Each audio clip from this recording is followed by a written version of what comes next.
Simply witness the mind.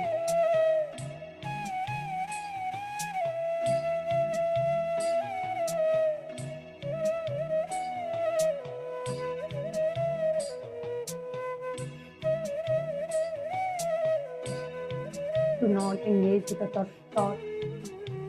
Do not create the thought. Do not try to prolongate a thought. Do not try to cut down a thought. Just witness. Witness what is happening inside you.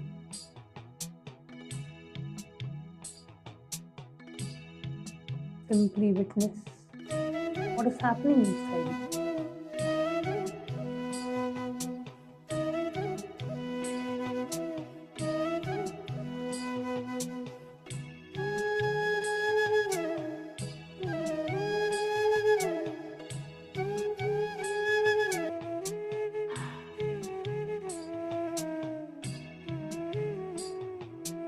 Continue to witness your thoughts.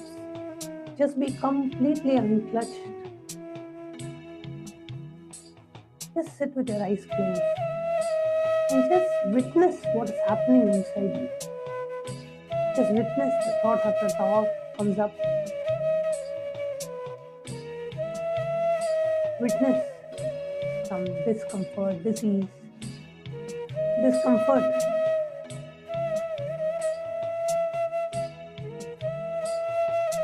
Completely witness what is happening inside.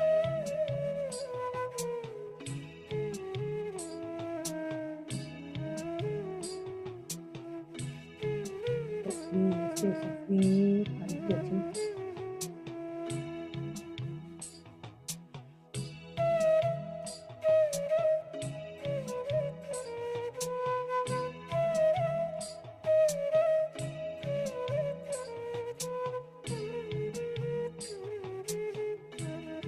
Now, focus your attention to the witnesser. Observe the observer. Become aware of the awareness in you.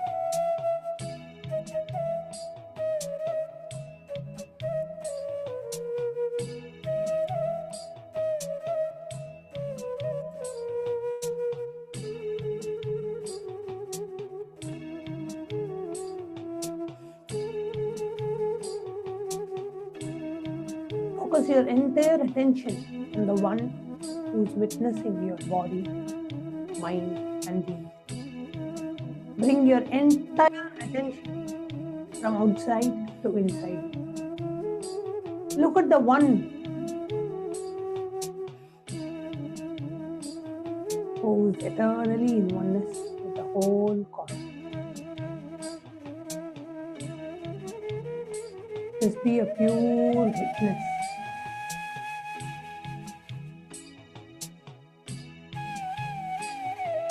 Bring your awareness to that witnessing consciousness in you and experience the witnesser. Witness the witnesser. Observe the observer.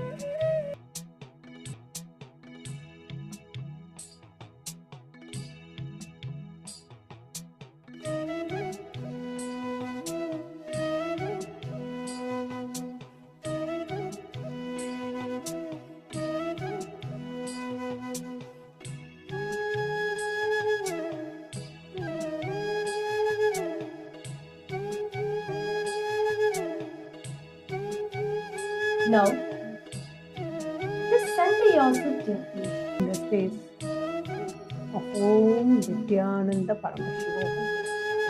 Nityananda Paramashivam. Nityananda Paramashivam. Bhagavan himself intensely chant the Mahavakya as we prepare ourselves from the space of Nityananda Paramashivam. I am Bhagavan Nityananda Paramamashivam. Prepare ourselves for the live darshan.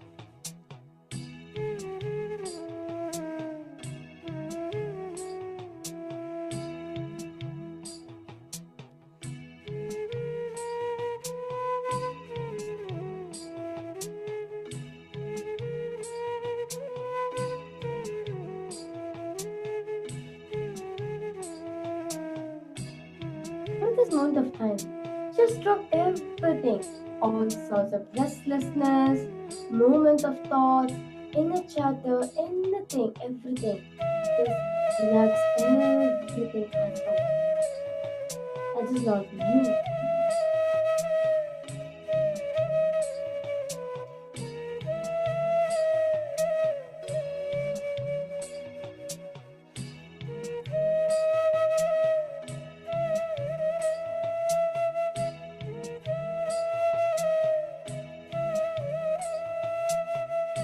Intensely chant the Mahavakya internally inside you as you chant the Mahavakya as an ajapa japa. Visualize the Mahavakya rotating in your throat as you chant the Mahavakya internally inside you. Om Nityananda Paramashivam. Om Nityananda Paramashivam. Om Nityananda Paramashivam. Yes, let your whole being vibrate with the Mahavakya. Let every single cell of your body vibrate the name of Swamiji. Let the Mahavakya happen inside you as an ajapa japa internally. Just sit in the space that I am Bhagavan Nityananda Paramashi. Sit in a space of deep relaxation, utter gratitude, and absolutely fulfilled.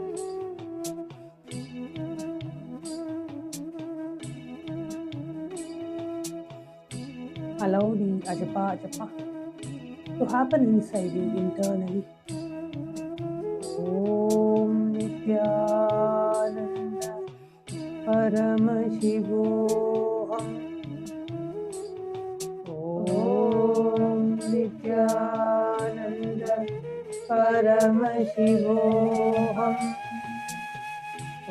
Om Nityananda Paramashivoham. Allow the Mahavakya to happen as an ajapa japa. Uninterrupted chanting happening inside you. Visualize the Mahavakya rotating in your throat center, the Vishuddhi chakra, as we prepare ourselves for the Darshan of the Supreme Pontiff of Hinduism.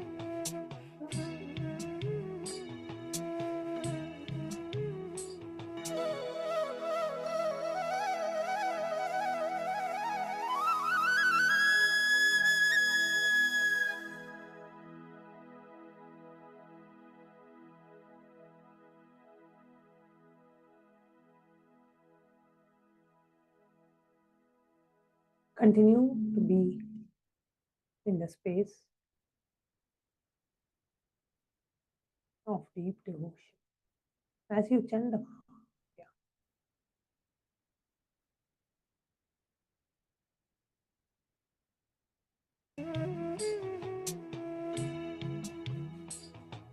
Let the ajapa japa happen inside you naturally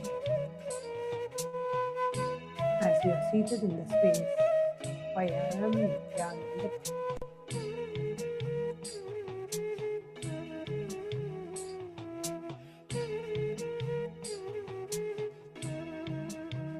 Continue to be in that deep space of devotion, gratitude, and be seated as a pure witnessing consciousness as Bhagavan Nityananda Paramashi, the one who is the Sarvadi Sakshibhuta, the one who is the silent witness of all the thought process.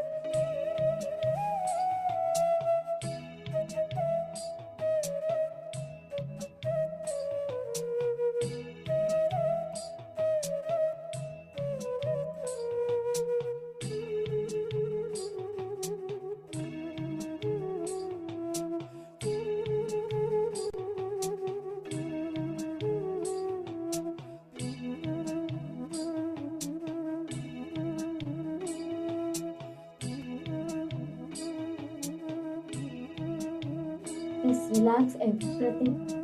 Relax yourself in the space and observe the observer. Everything that you did until now is not true. There's something more to it. What is it that is me? Who am I? What is it that is made up of?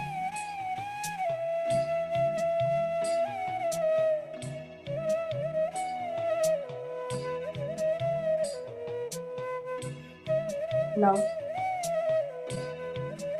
just come to a space of gratitude for all the things that you have manifested in your life. Offer gratitude to Swamiji.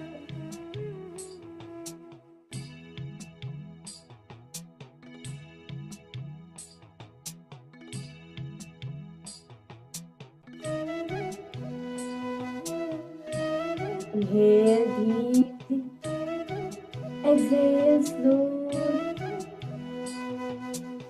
Inhale and exhale completely. Internal chanting of Mahavakya Sarvabhutebhyo. Visualize the mantra rotating in your throat. Om Nithyananda Paramashivam. As you continue to inhale and exhale.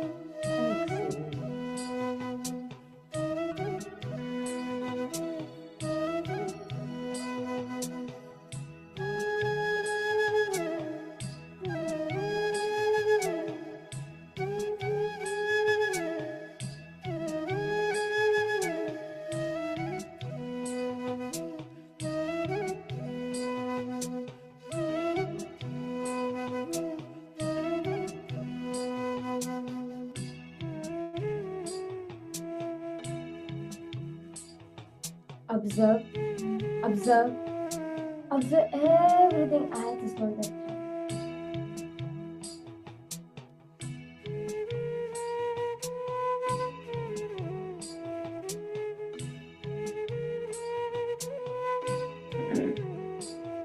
Center yourself the space of gratitude. Gratitude is the only way to prepare yourself, to prepare your whole being to receive the darshan of Swamiji.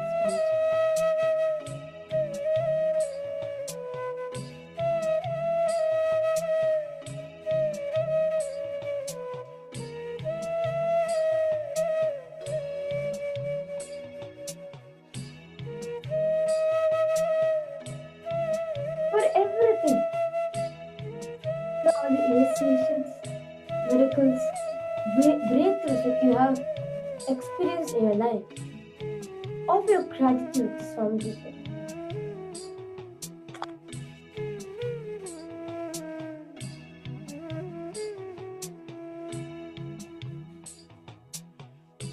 Offer your gratitude for you having Paramashiva himself as your own Guru, Swamiji, the Supreme Pontiff of Hinduism as your own Guru. What else more is required other than this? This, offer your gratitude to Swamiji for that.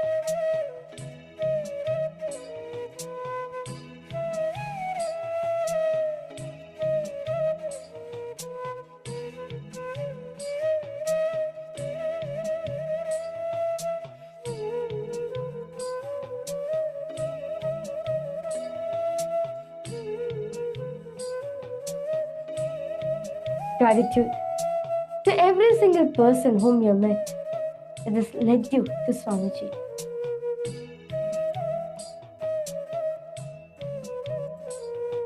Gratitude for all the things that you have gotten in your life. Understand? Stop every single thing at this moment. Whether you're having an incompletion or a pattern or you're suffering from something, do not worry. Take refuge at his feet. His feet is the ultimate feat one could ever achieve in their life, one could ever have in their life.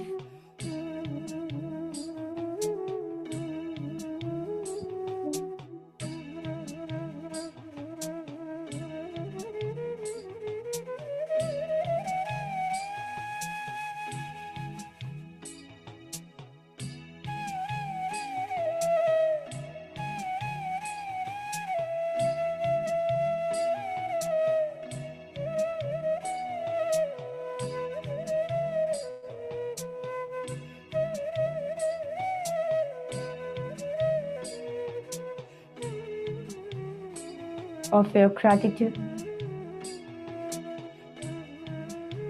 for all the best things that you have gotten in your life. Soak your whole being in the space of gratitude, saying, "Thank you, Swamiji. Gratitude at a divine lotus feet."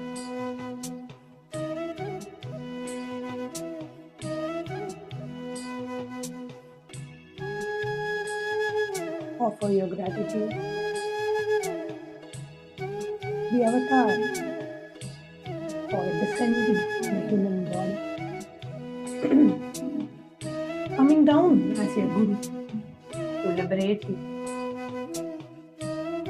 Offer your gratitude for happening as your guru and initiating you and accepting you as his disciple.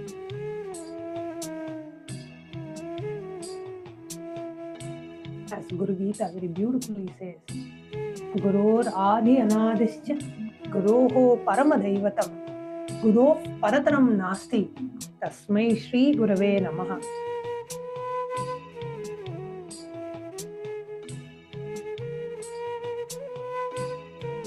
That there is nothing, there is no beginning or end.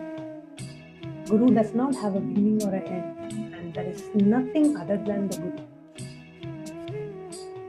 Let me go down to my Bhagavan Paramashiva very beautifully reveals. Let's all get ready to receive the darshan of our beloved Bhagavan.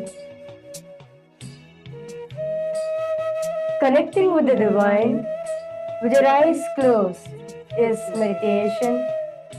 Connecting with the divine with your eyes open is darshan. Come, let us all now move from meditation to darshan. Slowly, very slowly, please open your eyes.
श्रवणाय कुर्महे कामे कामान् कामकामाय मह्यं कामेश्वरो वै श्रवणो ददातु कुबेराय वैश्रवणाय महाराजाय नमः சனடி போற்றி சிவன் சேவடி போற்றி நேயத்தே நின்றடி மலனடி போற்றி மாயப்பிறப்பருக்கும் மன்னனடி போற்றி சீரார் பெருந்துரையிடம் தேவனடி போற்றி ஆராதயம் பருளும் மலை போற்றி ஈசனே சிந்தை கவனவாதனேசனே நீ வருவாய் பூவோடு கனிகளை கொண்டு உன்னை பூஜித்தோம் அருள் தருவாய் கலி என்னும் கடலினில் மூழ்கிட்ட எம்மை நீ கரம் தந்து காத்திட்டு கருணை மலையை பொழிவாய். பொய்கையில் அலர்ந்திட்ட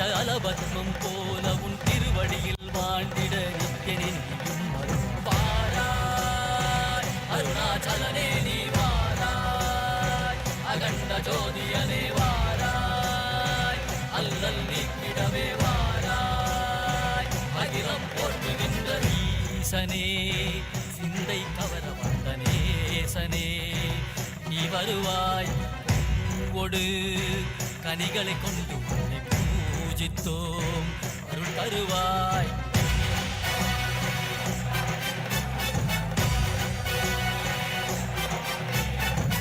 Nithyananda, Kailasa welcomes you to the Guru Purnima Brahmotsavam. This majestic celebration is the sacred revival of cosmic consciousness, a living reawakening of the divine source from which all ancient cultures and civilizations arise. This Brahmotsavam celebrates the grandest historical revival of the Kailasa Paramparagata Adipita Sarvabhutebhyo, the Kolodamata of the Karnataka kingdom, undertaken in history by the Supreme Pontiff of Hinduism, Bhagavan Sri Nithyānanda Paramāshivam. Predating the founding of the city of Bengaluru by thousands of years, the Adipita Sarvabhutebhyo, historically known as Bhairagibavan, is one of the most ancient enlightenment ecosystems of southern India. This sacred seat flourished as a vibrant confluence of Shakta, Shaiva, and Bhairagi traditions, where the Mysore Maharajas, the royal custodians of Karnataka, were ceremonially initiated by the pontiffs of Kolodamata. Over the centuries, this kingdom endured brutal persecution, particularly during the Anglo-Mysore Wars under Hyder Ali and Tipu Sultan, where temples were destroyed and sacred lands violated. Following the political dilution of 1947, the forced accession of Mysuru marked the de facto dissolution of the sovereignty of this spiritual kingdom. Yet its eternal spiritual content and current could never be extinguished. As early as 2001, the legendary guardians of the Pita, Sri Shantivira Mahaswami and Tirchi Swami, recognized the Supreme Pontiff of Hinduism as the living embodiment of Paramashiva and formally coronated him as a rightful successor. Under his divine leadership, the kingdom has been magnificently revived. The Supreme Pontiff of Hinduism has not only established its temples and the sacred science of deity making pioneered by Tirchi Swami, but also has launched massive humanitarian initiatives, including the global Annadhanam, the disaster relief, and the protection of indigenous tribal traditions and the spiritual empowerment of women. This kingdom stands today as a unique spiritual melting pot where Veerashaivism and Shaiva Siddhanta enrich one and all. Today, in Kailasa's Utsava Mandapams, the deities of the Supreme Pontiff of Hinduism, Bhagavan Sri Nithyananda Paramāshivam, grace in the Alankara as the Veenadhara Dakshinamurti, embody deep stillness, intuitive intelligence, and blissful resonance of inner awakening. We also worship today the Guru Mandala of the Kolodamata. Let us now offer puja, where we mirror the neurological activity of the higher vertical time zones. Today, let us gain access, offer our deepest gratitude, and worship the sacred Guru Parampara of Kailasa Paramparagata Adipita Sarvabhutebhyo and the rightful inheritor of this spiritual kingdom, Supreme Pontiff of Hinduism, Bhagavan Sri Nithyananda Paramāshivam, and his deities in Kailasa's temples around the world.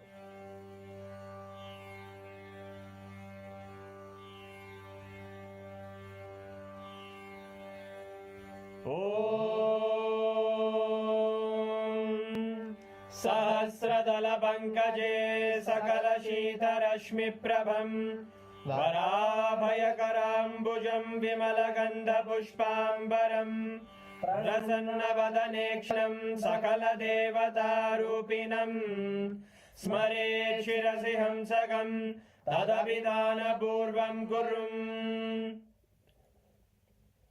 अथ धूपः।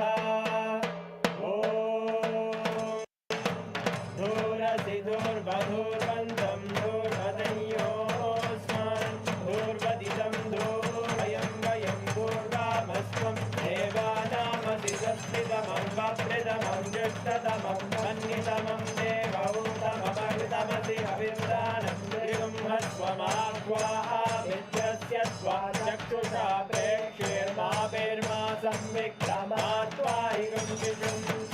श्री सर्वदेवदेवी स्वरूपाय भगवते श्री नित्यानंद परमशिवाय नमः। धूपमाग्रापयामि।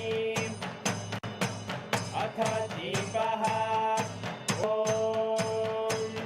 उत्दीप्य स्वजातवेदो भग्निं निरवृतिं मम पशुभृत्यमग्यमापः जीवनं च दिशो दिशा मानोहितं श्रीर्जातवेदो रामश्वं पुरुषं जगत् अभिद्वदग्नागहि श्रिया मा परिपादया। श्री सर्वदेवदेवी स्वरूपाय भगवते श्री नित्यानंद परमशिवाय नमः। दीपं सन्दर्शयामि। नैवेद्यम्।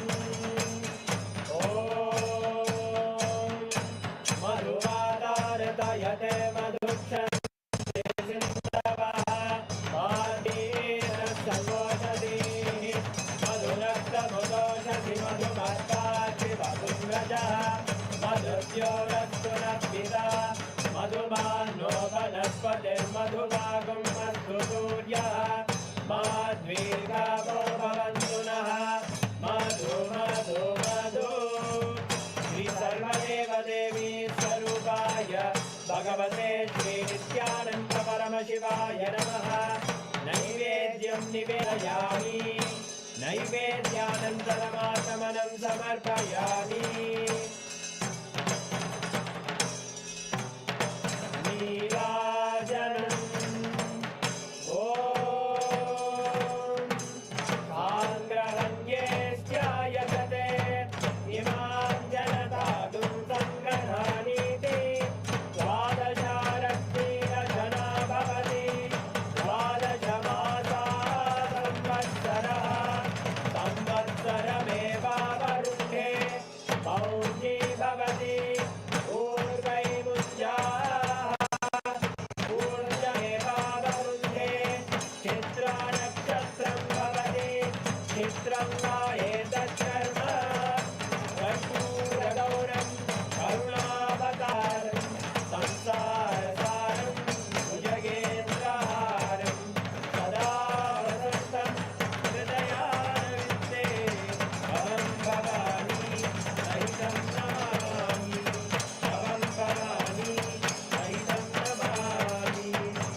शोणाद्रीशावताराय ज्योतिस्तंभस्वरूपिणे श्रीकैलासप्रधानाय नित्यानन्दाय मङ्गलम्। तत्त्वज्ञानप्रदाताय नित्यानन्देश्वररूपिणे श्रीकैलासप्रधानाय नित्यानन्दाय मङ्गलम्। मूलप्रकृतिरूपाय परमशिवशक्तिस्वरूपिणे श्रीकैलासप्रधानाय नित्यानन्दाय मङ्गलम्।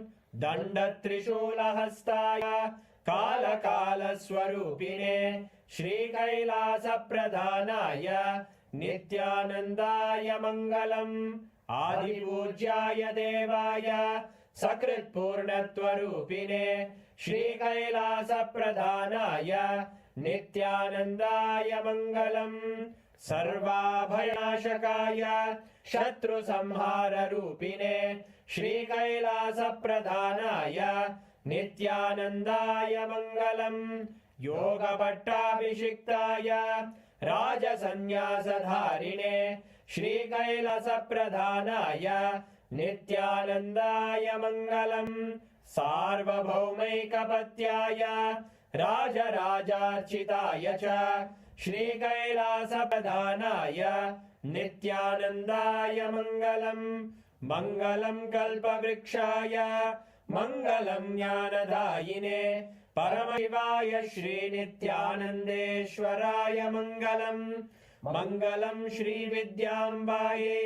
मङ्गलम् कामदायिन्यै सर्वमङ्गलदात्रे नित्यानन्देश्वर्यै मङ्गलम् मङ्गलम् गुरुदेवाय मोक्षमूलाय मङ्गलम् परमावताराय नित्यानन्दाय गुरवे मङ्गलम् हरि ओम् तत्सत् सर्वं भगवत् श्रीनित्यानन्द परमशिव पादुकार्पणमस्तु ॐ नित्यानन्दम्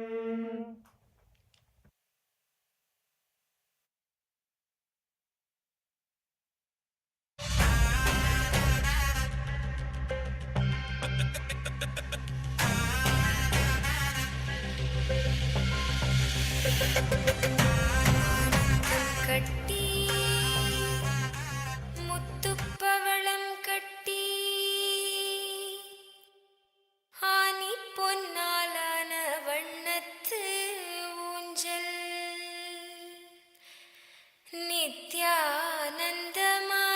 நித்யானந்தமாயாடிடையா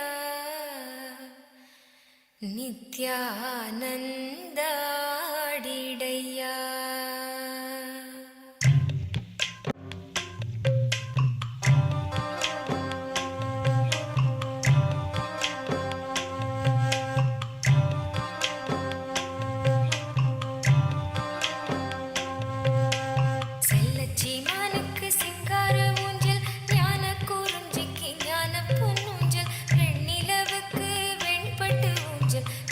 மணிக்கே கண்ணான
Nithyanandam, everybody. We welcome each and every one of you for today's Darshan. As we are all enjoying the Darshan of the Supreme Pontiff of Hinduism, Bhagavan Sri Nithyanaanda Paramashivamam, let us all take a few moments to invite and welcome all our family, friends, near and dear ones, and everybody else whom we know to join and be part of the Darshan, to receive the grace of the Supreme Pontiff of Hinduism. Let us all take a few minutes to share the live that is being telecasted across several YouTube handles, Facebook handles, and multiple other social media platforms to the entire world. The first and foremost we are going to be looking at is going to be YouTube. All of you can head over to youtube.com and there please search for Kailasa's SPH Nithyananda. You'll find the official YouTube channel of the Supreme Pontiff of Hinduism. If you have not already subscribed, make sure that you're subscribing to the channel and clicking the bell button so that you receive constant notifications. And in addition to that, the top video, the live where the darshan is happening, make sure that you're liking and sharing the video with as many people as possible. You can also go over and post your comments, your prayers, your queries in the chat section, in the comment section, and you will receive the direct blessings and the guidance from the Supreme Pontiff of Hinduism. The next platform is Instagram. All of you can head over to Instagram and search for the official handle of Kailasa's SPH, which is at Sri Nithyananda, and you can follow the channel. Also, you can click on the profile icon of the channel, which will lead you to the live darshan of the Supreme Pontiff of Hinduism, which is happening right now. You can post your prayers, your questions, and your requests to Swamiji on the live chat during the live and receive his blessings.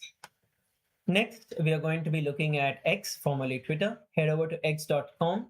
There you can find the official X handle of the Supreme Pontiff of Hinduism. Just search for @Nithyananda and you will find the official X handle of the Supreme Pontiff of Hinduism. Make sure that you're following and click on the bell button to ensure that you have the live notifications enabled. Once you have this, you can share this with as many people as possible. And also the most latest pinned tweet would be the live that we're all enjoying now. Make sure that you are sharing that link with as many people as possible. You can also retweet it, follow it up with your opinions, your understandings, your prayer requests, and you can use the hashtag #AskTheAvatar to request any kind of blessing that you have to get the answers to all of your queries. The next platform is Facebook. All of you can head over to Facebook and search for Kailasa's SPH JGM Nithyananda Paramashivamam, which is the official page of the Supreme Pontiff of Hinduism. Once again, you can follow the channel and also you can click on the live video of the darshan, which is the latest post. And in the comment section, you can post your prayer requests, you can post your comments and boon requests to Swamiji and receive the blessings directly from Supreme Pontiff of Hinduism. We are now going to be entering into the next segment of today's live, where each and every one of us as Hindus around the world, the Raj Sabha members, the Chit Sabha members, and all the e-citizens around the world have an opportunity for you to voice out what is right to make the decisions for each and every one of our lives based on the Hindu principles. Let us now take a few moments to look at the introduction to today's voting subject. More than 117 million people worldwide remain forcibly displaced by war, persecution, violence, and human rights violations. Refugees are separated from their homes, families, and livelihoods, often without reliable access to education, healthcare, professional training, or employment. The SPH Bhagavan Sri Nithyanaanda Paramashivamam is responding through Abhayam Sarvabhutebhyo, Refuge for All, Kailasa's initiative, offering sanctuary, dignity, spiritual support and compassionate rehabilitation to persecuted Hindus, refugees and others seeking safety and a life free from fear. Kailasa's approach goes beyond providing temporary shelter. Refugees can receive spiritual education, yoga, meditation and completion to rebuild inner strength and emotional stability. They can also receive professional skills training, vocational education, career guidance and employment opportunities, enabling them to earn a livelihood, support their families, and become self-reliant members of society. Abhayam Sarvabhutebhyo offers refugees not only protection, but also employment, empowerment, dignity, and the opportunity to begin their lives again with confidence and hope. Abhayam Sarvabhutebhyo. Abhayam Sarvabhutebhyo.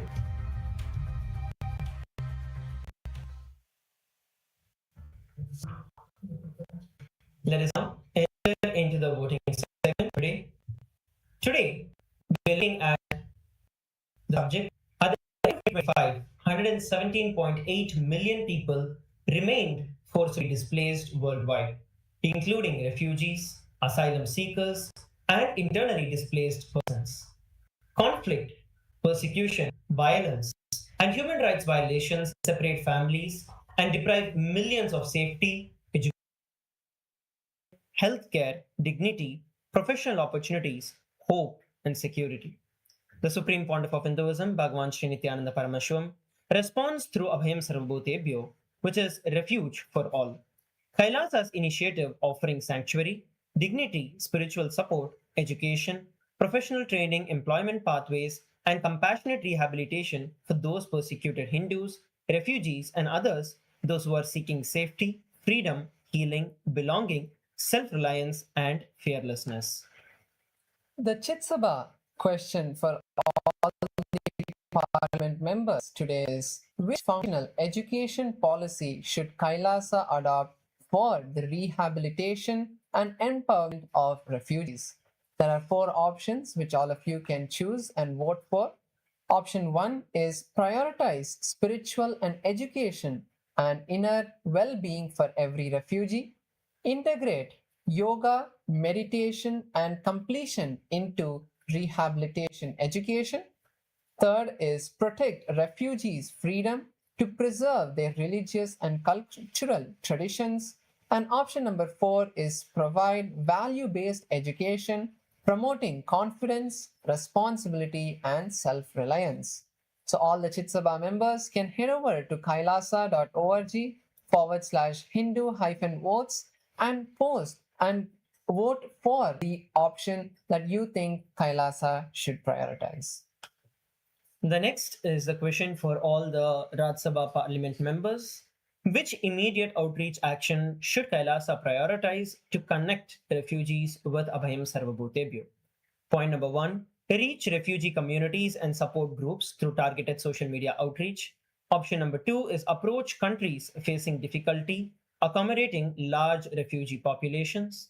Option number 3 is appoint regional coordinators to identify refugees and guide eligible applicants. And option number 4 is launch multilingual digital campaigns explaining Kailasa's refugee application process. So out of these 4 different options that are there, all the parliamentary members can choose which you feel is the most important.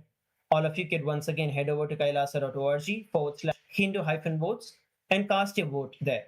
Once again, all the e-citizens around the world, all the Hindu diaspora around the entire world can also use this opportunity. You can use the hashtag Hindu-votes and cast your vote on today's subject.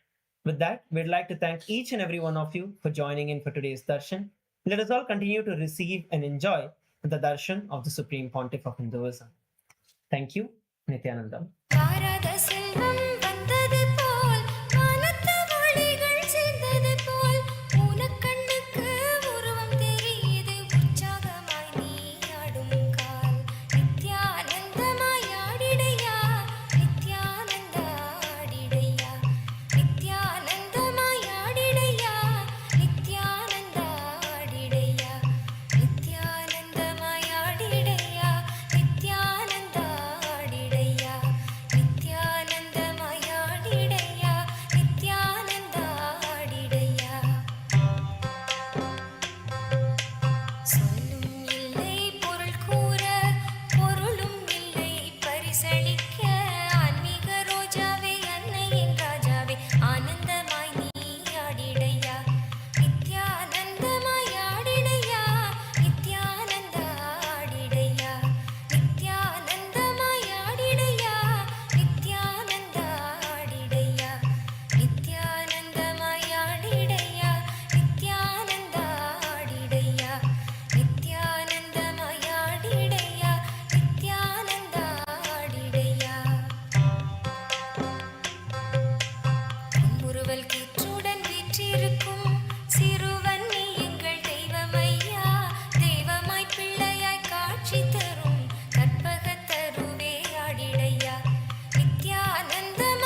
as the ultimate manifestation of Paramashiva's Vrishabharudha Murti, Vrishabhantika Murti, Avatuttarana Murti, Lagulishwara Murti. I bless you all with Paramadvaita.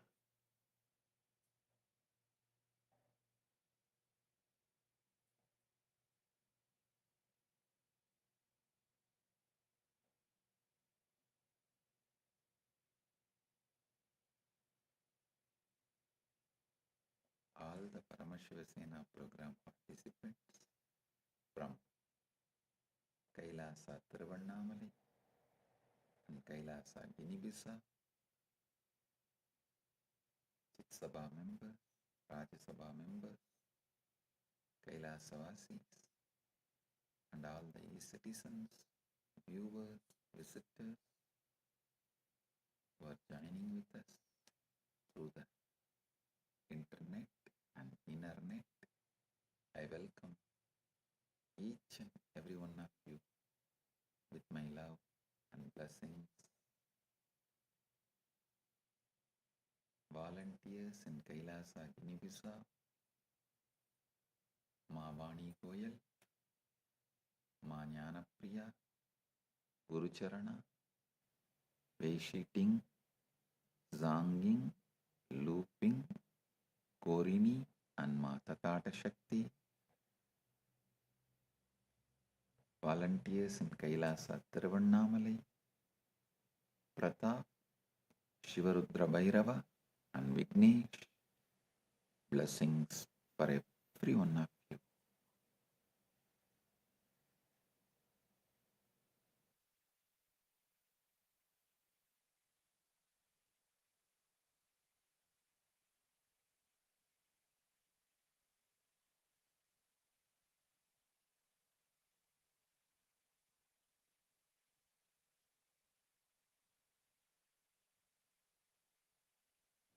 I bless all the participants of PSS and remove the malefic effects of planets on you.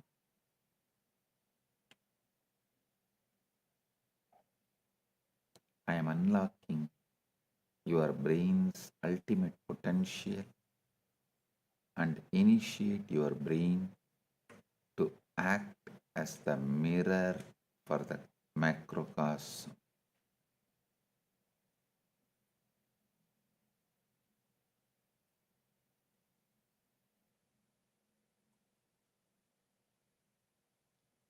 Paramashiva's message directly from Mahakailasa. Shivatva, Ishwaratva, Jivatva. Understand these three words fully. Just by understanding, you will achieve Paramashiva. Paramashiva, just by his pure presence,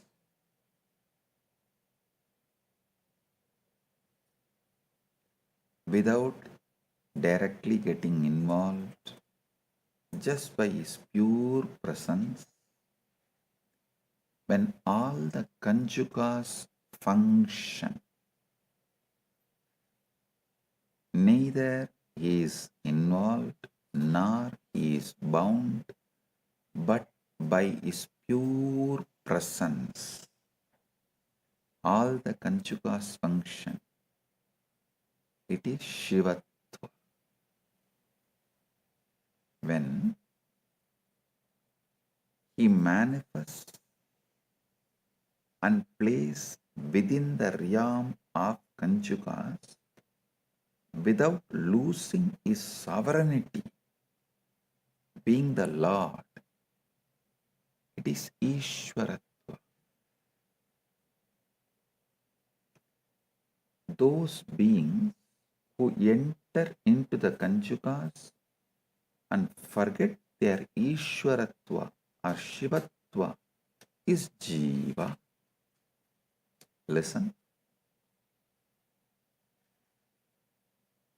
Each universe has its own conjugas. Each universe has its own set of conjugas. Conjugas are not just five. This universe has five conjugas.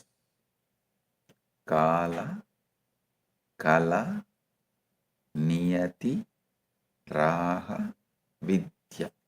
Yesterday I explained. Kala means you feel your life is limited. Actually, your ability to play with the same memory is limited, but life is not limited.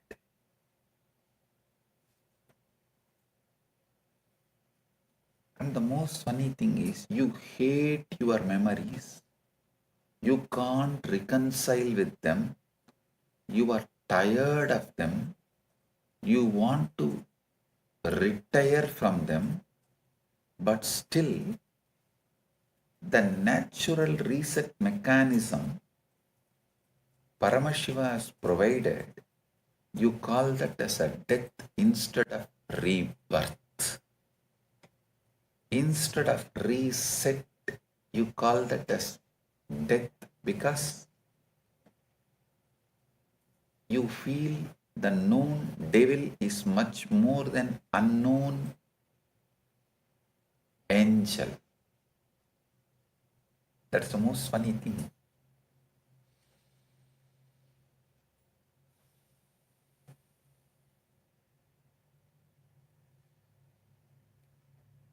Kala, the limited time. Actually, there is no limited time. You only have limited memory. And I tell you, if you just learn the science of consciously deleting your memories and rewriting as you want, you will have eternal Kala. Never time will touch you, bind you. And nothing about Kala will matter to you.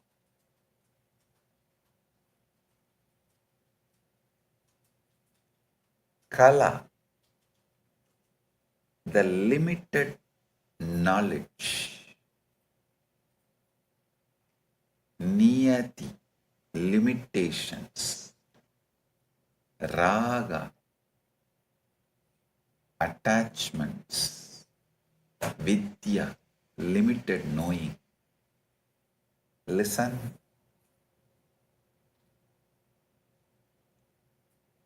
This universe has these five conjugas, but all other universes have their own conjugas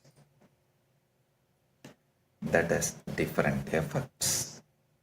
That is why each lokas has different Ishvara. For example, Raga, attachment, is the conjuga in this universe. Even Dvesha, enmity, arises when your Raga is not fulfilled or when you feel somebody else is enjoying what you want. Listen. Even your Dvesha arises due to the Raga when you don't get what you want or when you feel others get what you want. Others are living the life you always wanted. The Dvesha arises. But Raga is the root conjuga in this universe.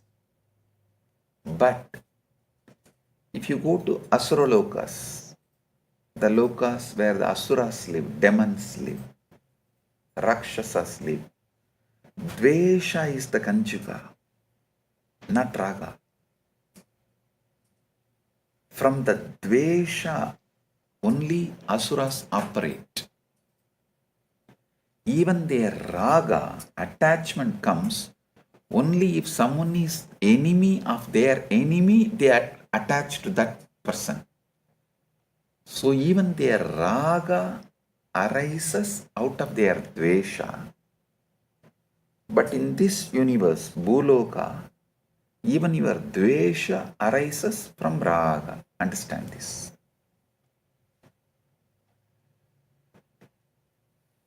That is why understanding about Kanchuka is very important. Understanding Puranas is very, very important.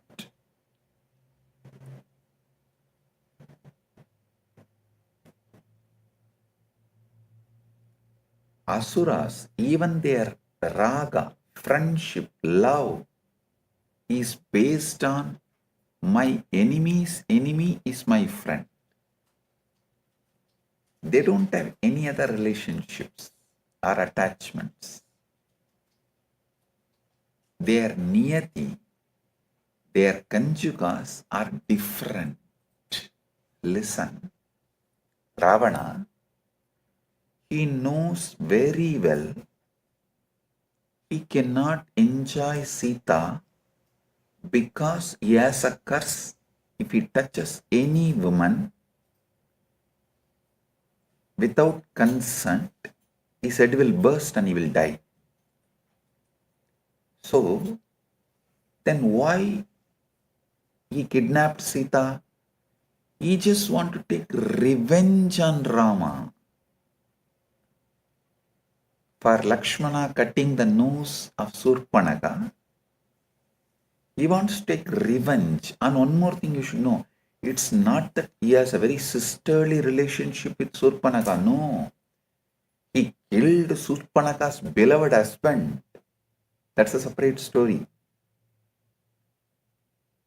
And he keeps Surpanaka with him not because he loves him, but due to she is useful to destroy those he hates. She is a powerful tool. So his dvesha, whoever he hates, he can send Surpanaka to destroy them. So only for his dvesha, from his dvesha, even his love for Surpanaka raises.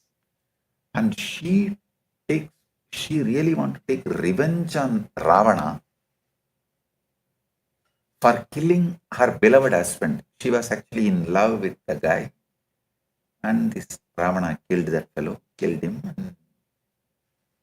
Due to some dvesha, she is also, her relationship with Ravana is not love. Be very clear, it is not that she really loved Ravana and she wanted Sita to be with Ravana, that Ravana should enjoy Sita. No, there is no raga as the foundation of the relationship between either Surpanaka to Ravana or Ravana to Surpanaka. It was Dvesha Kanchuka.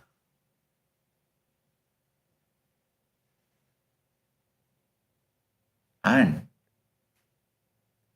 that is why she tries to tell all kinds of fantasy stories. Of course, no doubt, Mata Sita is an absolute extraordinary divine beauty. But she portrayed in such a way, she gave hope to Ravana.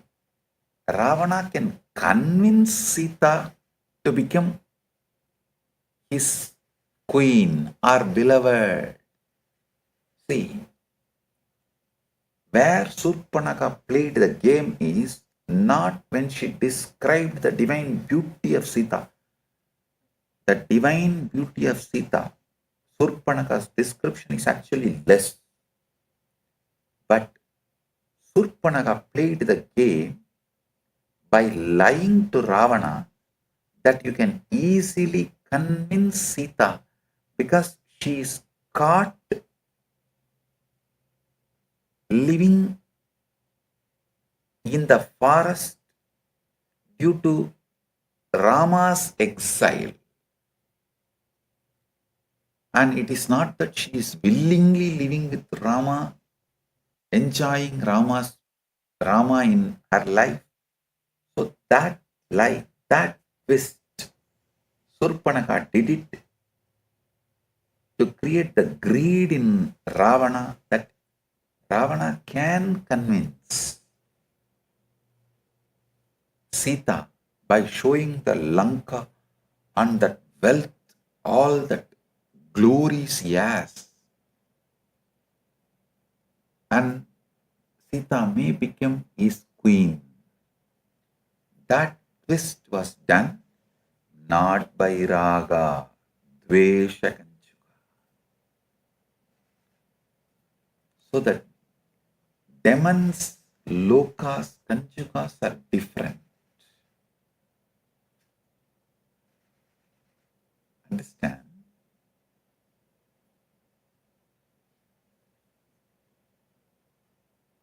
They don't have any other relationships or attachment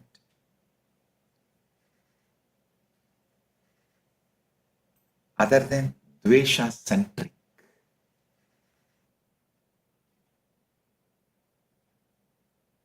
Like how Tamilians vote. They don't vote choosing someone, they always vote rejecting someone.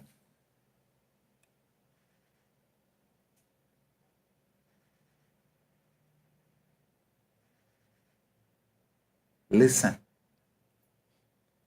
all Dvesha centric relationships will make you demonic, because Dvesha centric relationship is Asura Loka Kanchuka, Asuri Kanchuka. Listen,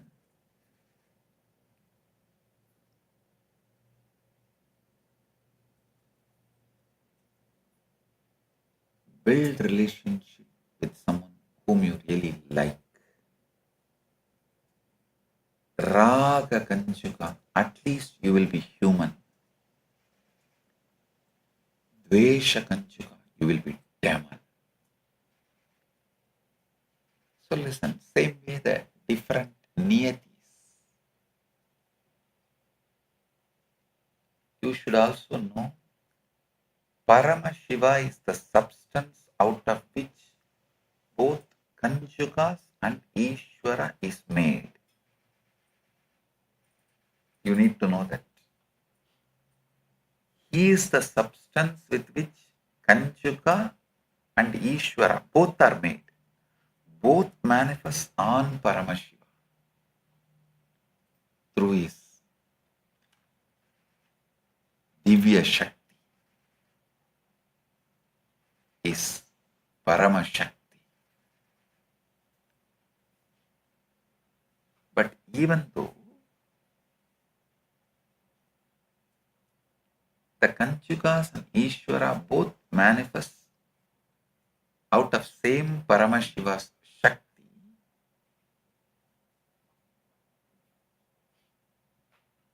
they are different. I'll give you a simple example. Your brain that can command and your hand that holds, even though both are made of same substance, they have completely different qualities. They have completely different qualities.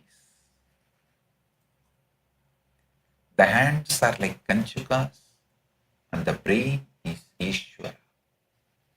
Both are manifestations of Paramashiva with completely different qualities. Paramashiva is both and beyond all at the same time. Listen. Same way, across all the universes, Paramashiva manifests as different Kanchukas and Ishvara both. And he remains absolutely untouched and unbound by all of this. And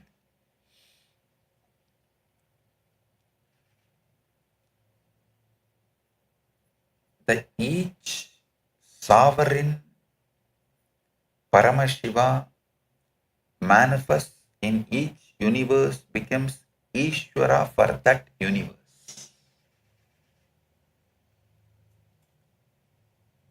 Understand that.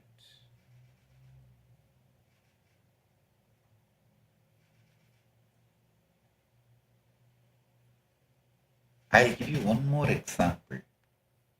See, this Tripurasuras, they know this whole secret of these Kanjukas and how the universes work and how the Ishwaras function. That is why they take a boon. See, all their three universes are having complete different niyati, different Ishwara.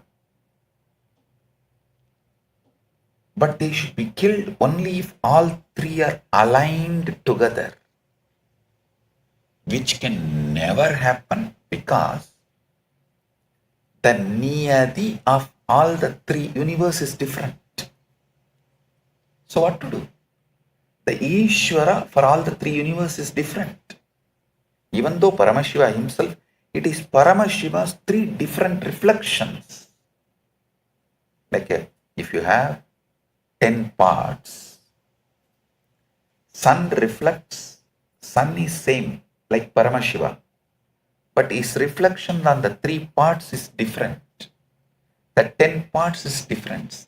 The 10 different reflections.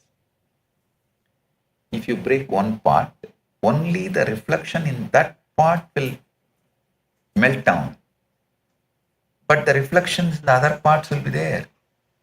So if you put your hand and make waves in the water, only the Ishvara in that part, reflection in that part will get affected, not the reflections in the other part. If you add color to that water in one part, only that reflection will have a different color, not the other reflections. So understand that reflection is Ishvara, the part is Kanchuka, sun is Paramashiva. So now these Tripurasuras, they know this whole science. The bad news is Tripurasuras are well versed in the philosophy. Good news is they were trying to play with Paramashiva. They asked the boon only when all their three universes, which is completely, totally different Kanchuka, different Ishvara, everything is different. Only when that three universes align under one niyati, they can be destroyed. Now it is impossible because Paramashiva does not get involved with anything. Only Ishwaras get involved. But each Ishvara has limitation of only operating in their worlds, their sovereignty, their universe. One Ishvara can be Ishvara only for his universe. He can't interfere with other universe. So now what to do?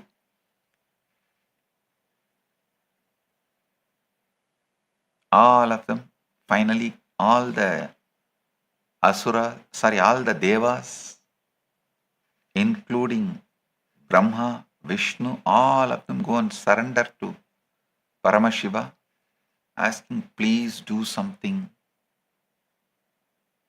destroy these asuras. It's going overboard. Because of this knowledge and the boon they took with highest intelligence possible, it is now almost impossible to kill them. Then Paramashiva said, all right, I'll do what needs to be done. By that time, these devas, all of them thought, yes, let us help Paramashiva. Maybe to destroy each of this universe, he needs a chariot. They all built a chariot, and like there's a huge story that all four Vedas became four wheels, and Brahma became the charioteer, and each Deva becomes a part of the chariot, and they all came and presented themselves as a chariot and weapons and said, please Paramashiva, come on, sit on us and destroy this Tripurasura. Paramashiva said, all right. The moment he decided to accept and get into the chariot, all the devas, usual, this ego clash, they all started discussing and becoming egoistic, saying, see, because all of us put together, this is a huge energy, Paramashiva will be able to destroy the Tripurasuras. It's like in Adi Kailash, all those Rakshasas, demons, who were running each department, they all thought, we all put together, we are running. That ego, arrogance,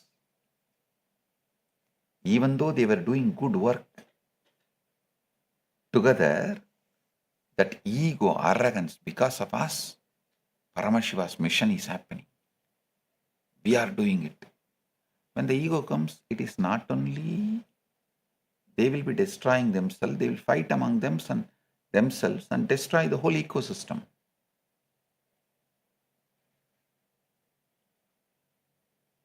So Paramashiva just smiled. Oh, you guys think only because of all of you put together, I'll be able to destroy these Tripurasuras? He just moved away from all of them, just sat in his inner space. All the three lokas Ishwaras, Tripuras Ishwaras, he aligned. And naturally all three Ishwaras aligned. Even though he does not get involved, his presence is the source of all the three Ishwaras. He just aligned his presence, focused within himself and opened the third eye. All the Tripuras were aligned and completely gone, burnt, destroyed.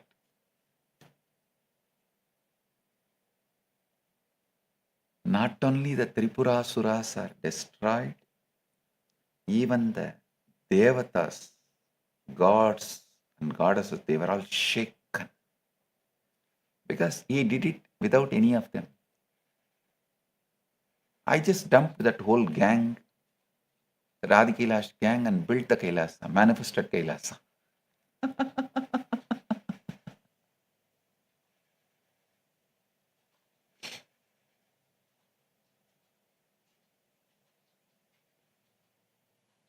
Listen.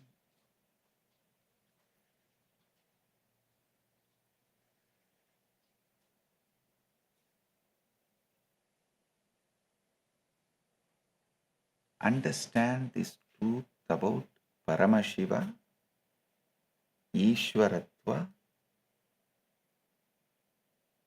and Jivatva.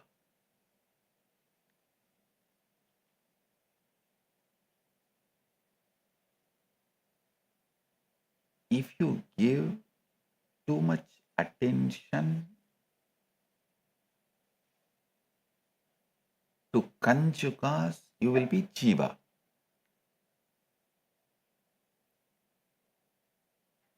If you give all your attention to your source, consciousness, which is beyond all conjugas, you will be Ishvara.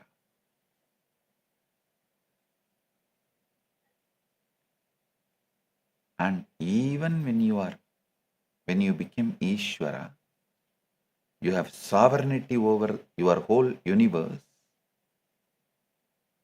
If you continue to be focused on the source, you will become Paramashiva. You will become Shiva. Listen.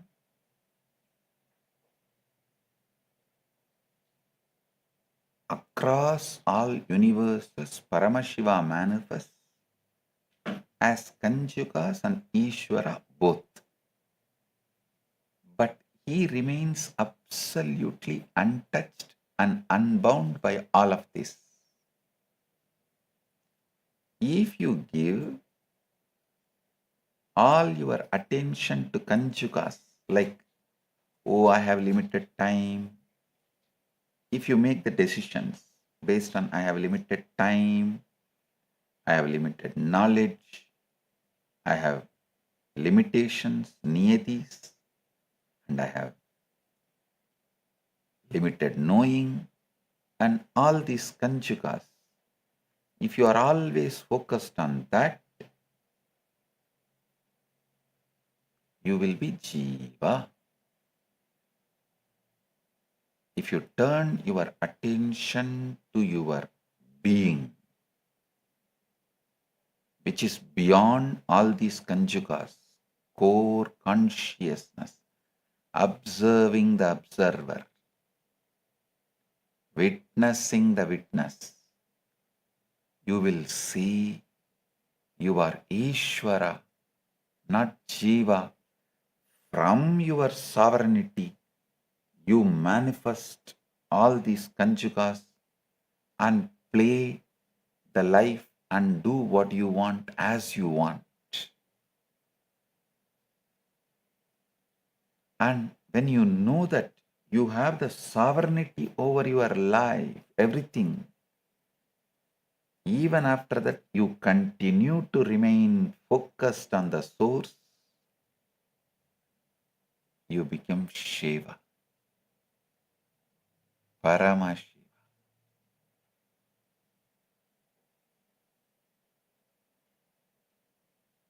Thing to be done is only one.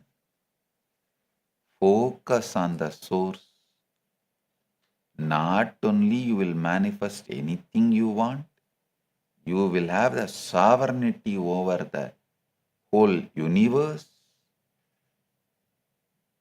and ultimately you will be Paramashiva, who is source of everything and who is everything.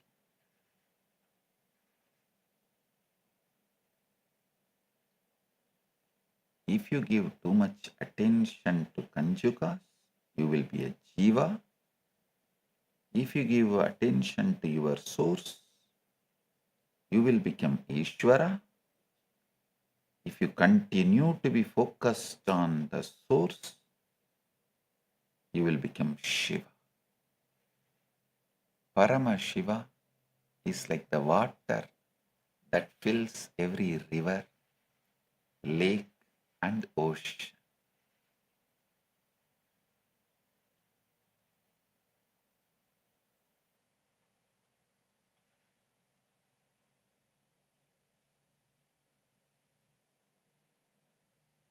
Paramashiva is like that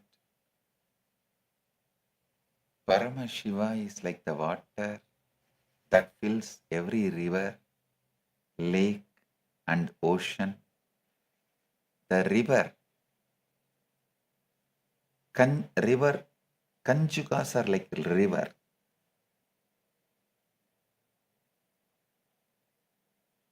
The Kanjukas run in particular path shaped by the terrain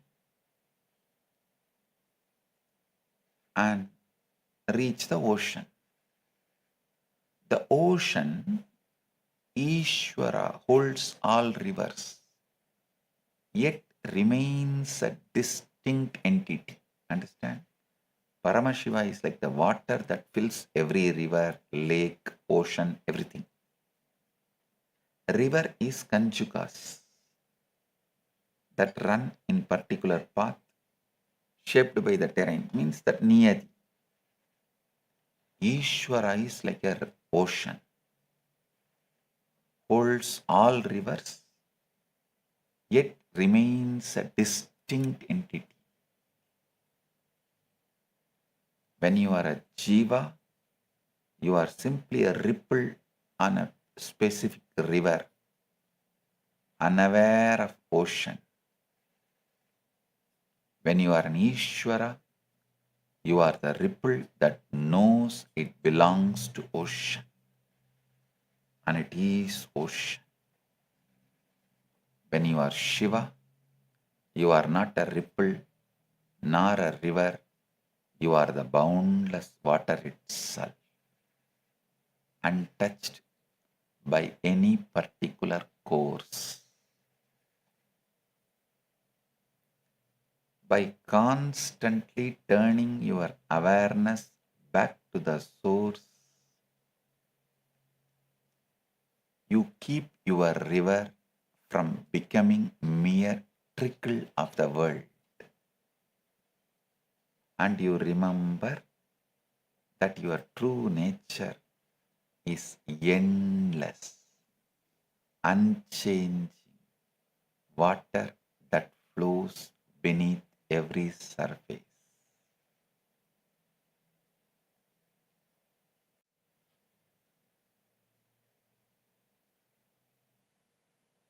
Continuous, unwavering focus on the source beyond the temporary identification with any particular Kanjuka transports the individual being into Shivatva.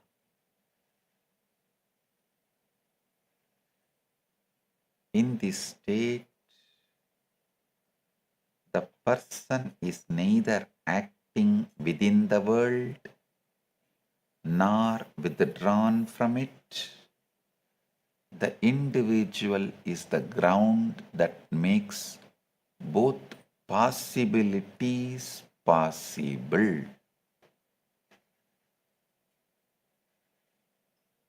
Individual is the ground that makes both possibilities possible. Granthi, Janyam, Kala, Kala, Vidya, Raga, Drumataraha, Gunadirgarva, Siddhaksha, Matra, Bhutan, Anukramat. Kala, Kala, Niyati, Raga, Purusha, Prakriti, Guna, Buddhi, Ahankara, Chitta, Manas. Indriyas, 5 tanmatras, subtle elements, and 5 bhutas, grass elements. All these are the Maya born tattvas. Listen, I am repeating.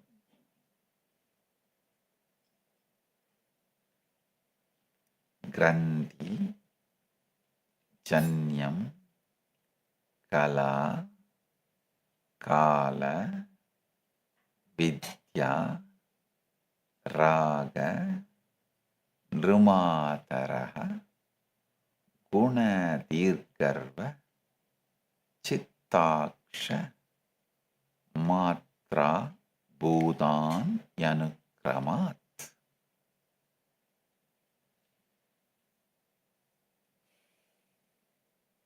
Kala kala niyati raga purusha prakriti guna buddhi ahankara chitta indriyas.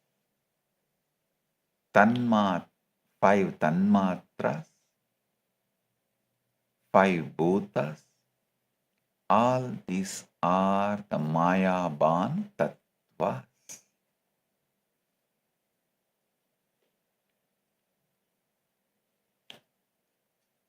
These are evolved from the Maya in 2 orders, the primary order and the secondary order.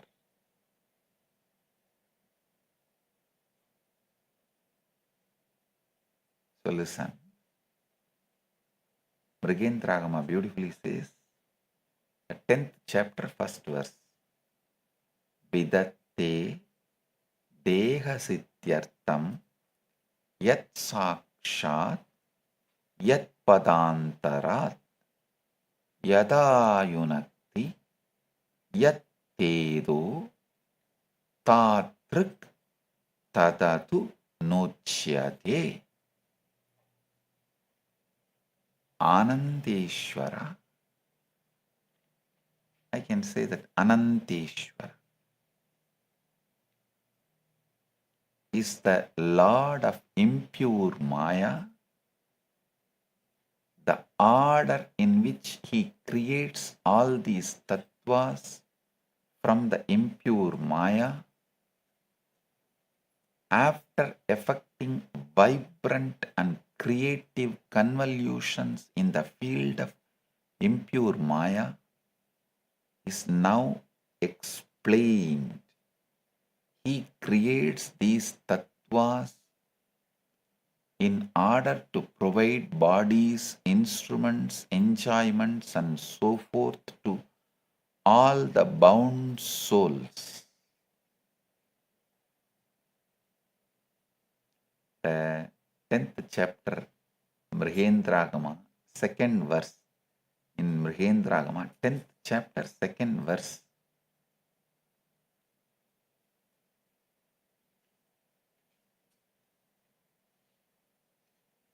So listen, actually, recently I revealed to you all about how your nervous system filters out your reality. I spoke about your antakarana being blocked by the malas, and your chit shakti is eternally untouched, conscious part of you. Listen, there is a very important aspect I want all of you to understand. I say, when I say your antakarana filters out your reality, your nervous system selectively chooses a reality that you experience. You need to know what determines the filtering of the reality. How does your nervous system decide what to filter and what to process? The answer to it is your self-image, built by your belief system.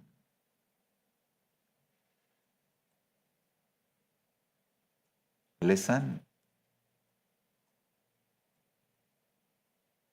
if you ask, how does your nervous system decide? what to filter and what to process? The answer is your self-image, built by your belief system. Maxwell Maltz, a renowned plastic surgeon, established this in his research.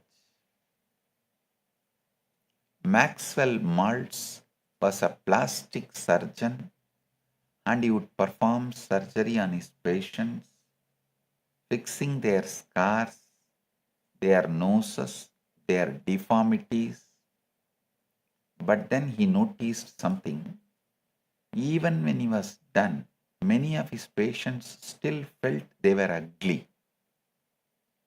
There was one woman who had a severe facial deformity, and Maltz worked on her, and the surgery was a complete success. It made her model worthy as per the social standards. Yet she avoided mirrors because she still believed she was ugly. Maltz realized that the brain does not respond to objective reality, it responds to the self-image of the person's reality. Listen, you are not responding to the reality, you are responding to your self-image, your belief system that is projecting the reality. The Agamas call this is Purusha Tattva. Purusha Tattva is the Jiva, the soul identified with the 5 malas or the coverings that I revealed previously. Kala, Kala, Niyati, Raga, Vidya means Kala, limited time, idea. Kala, limited knowledge, idea. Niyati, limited causality. Raga, attachment. Vidya, limited knowing. When the Jiva identifies with these 5 coverings, it becomes a Purusha, limited, transmigrating soul, capable of experiencing the cosmos only as the limited individual. This is your self-image. A small story. Young Richie, the daughter of Peter Pepper, is watching her mother, Becky, as she tries on her new fur coat and taking selfies to flaunt her expensive fur coat on the Instagram. She says in disgust, "Mom, do you realize how much a poor dumb animal had to suffer just so you could have the fur coat?" says Richie with all her concern. Richie, snaps Becky angrily. "How dare you talk about your father like that?" The daughter is talking from the different universe. The mother is understanding and responding from different universe. Because the self-image is different, reactions are different. Same words meant completely different things to 2 different people. Why? Because of their antakarana, their inner instrument. Their inner instrument was filtering the same reality differently. Your self-image determines that you see in everyone and everything. If you see yourself as a you see victims everywhere. If you see yourself as powerful, you see power everywhere.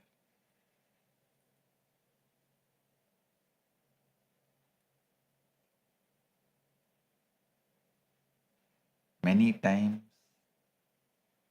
if your achievements exceed your self-image, you will unconsciously engage in self-destructive behavior.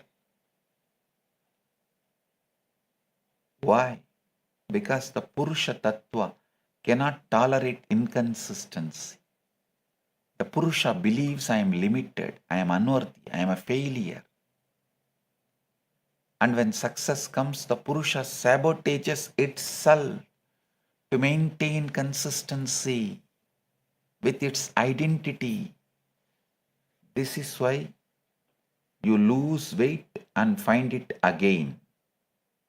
This is why you make money and lose it. This is why you find love and push it away. Your Purusha Tattva does not believe you deserve it. How many of you lost weight, but again you start the self-destructive habit? Oh, now I am so thin, I can start. Come on, let's start. Run right on the food and gain the weight within next 1 month, much faster than the speed with which you lost. Much quicker than the speed with which you lost. Raise your hand. I can tell you, when people come and tell me, Swamiji, I lost 30 pounds, I lost 25 pounds, I laugh at them and tell them, hey, you lost thousands of pounds. Because multiple times you are losing, you are gaining and losing and gaining and losing. You have not lost 20 pounds or 30 pounds or 40 pounds. You have lost thousands of pounds. Because your self-image has not changed, because you have not worked on that.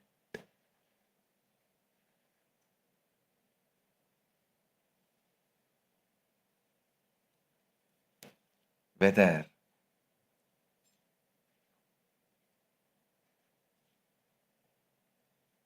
gaining weight and losing, or gaining wealth and losing,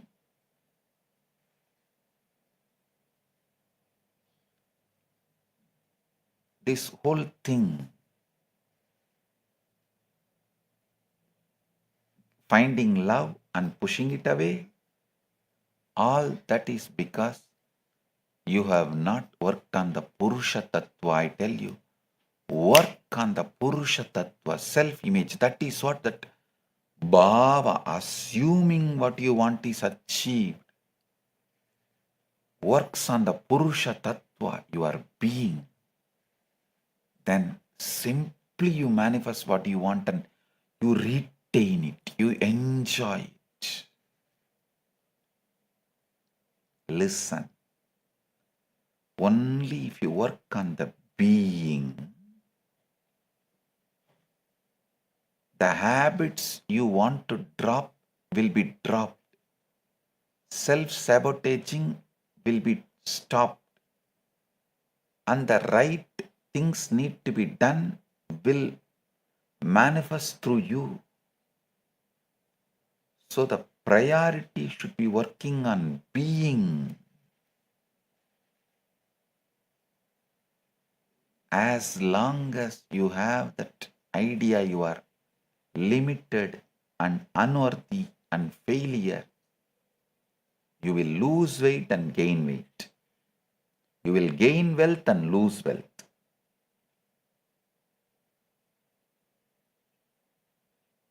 You will find love and push it away. The strongest part of the human mind is the need to maintain consistency with our identity. That is why people struggle with self-image. that loops them with the same reality they are stuck with. Scientists have concluded that 98% of your brain activity is unconscious, not 80, not 70, not 90, 98% of your brain activity is unconscious. Meaning that the majority of your decisions that you make, the actions that you take, the 60,000 thoughts that you have every day depends on that 98% of the brain activity that you are not even aware of. See, what you think determines what you are doing, but what you don't think determines where you are going. What you think determines what you are doing, but what you don't think determines where you are going. Your unconscious thinking is driving the reality.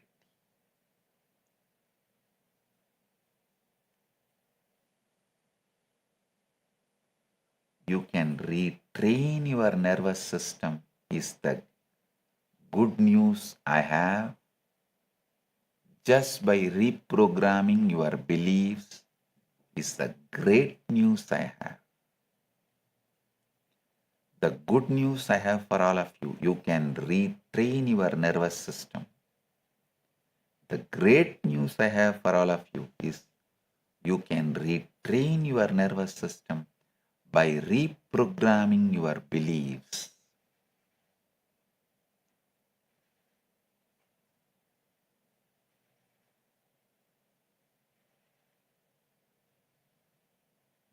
Listen.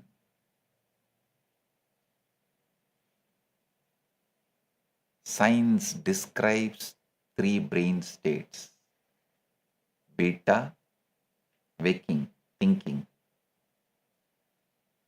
Then this waking, thinking, stress all comes under beta. Alpha is calm, relaxed.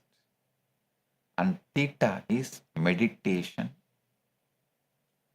That Bhava Samadhi, where you are neither in the Jagrat nor in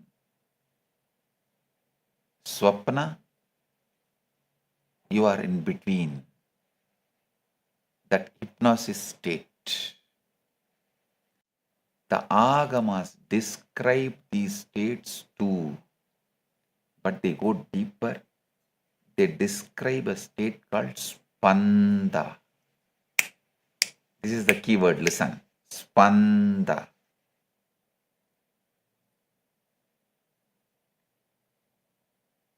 If you heard my early satsangs, I have spoken on 3 books: Vijnana Bhairava Tantra, Shiva Sutras, Spandakarika. All the 3 I named it as the Shiva Sutra lectures. The satsangs are named as Shiva Sutras, but I have spoken on these 3 books. One book is all about Spandakarika. What is Spanda? Spanda is the vibratory dynamism of absolute consciousness. It is the pulse, the throb, the heartbeat of reality itself. It's not just awareness. It is active, creative, pulsating awareness.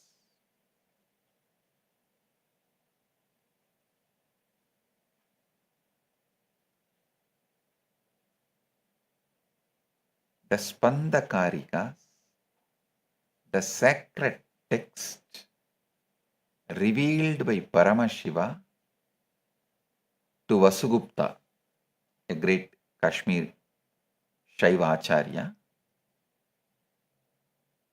Listen, Kanchi Shaivism, Kashmiri Shaivism, both are based on the same Kamika Agama. You should know very clearly Kanchi Shaivism and Kashmir Shaivism, Kanchi Sarvanyapita, Kanchi Kailasa Sarvanyapita and Kashmir Kailasa Sarvanyapita, both pitas are based on the same Agama, Kamika Agama. Mrigendra Agama is the same Jnanapada for both pitas.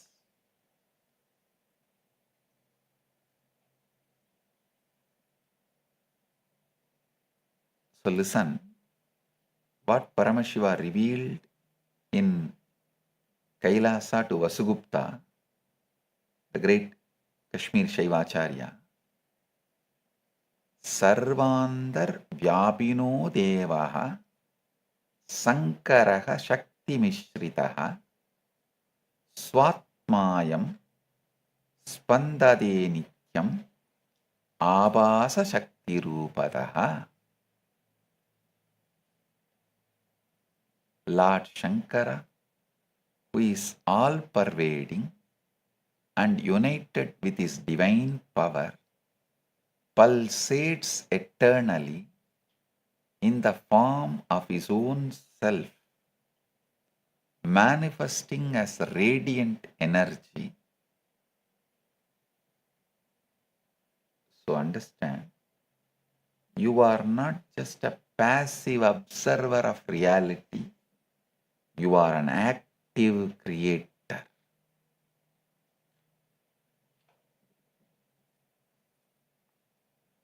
Your consciousness pulses, your awareness vibrates, and that vibration, that spanda, is what creates your reality. Theta is the state where you want to be. Theta is the state of meditation, the state of hypnosis. This theta state is highly receptive to suggestion. I tell you, theta is the doorway to spanda. When you enter theta, you are not just receptive to suggestion, you are active in creation. Your spanda, your divine vibration, aligns with the cosmic spanda. And when that happens, the reality bends to your will.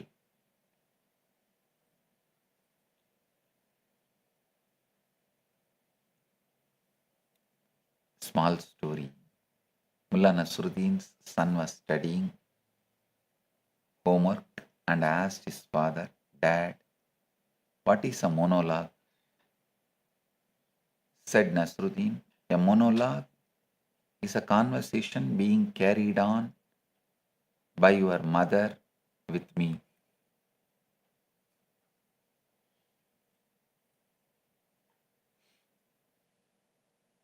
In beta state, the waking, thinking state, a monologue is a literary term. In alpha theta state, the relaxed, honest state, a monologue is just a monologue. Your nervous system filters reality differently in different brain states. When you relax into theta, you see the truth that your beta state cannot access.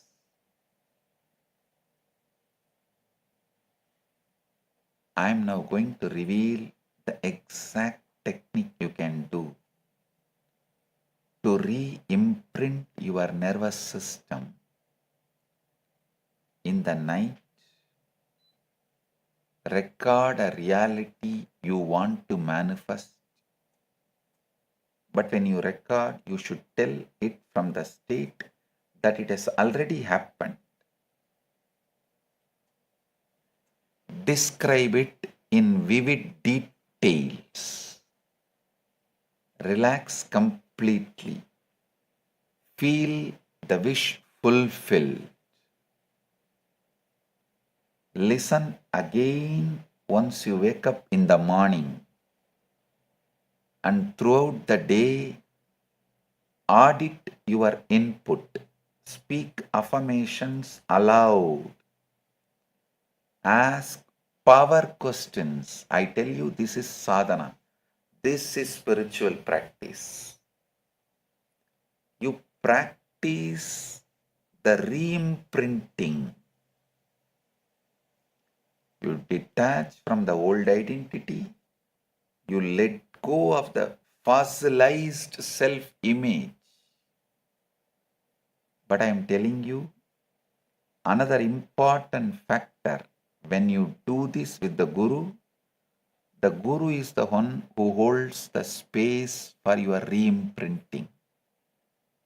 The Guru is the one who provides a safety that allows the nervous system to relax. Relaxation allows the nervous system to feel safe, which will allow the re-imprinting happen. That's what I do in the Satsang.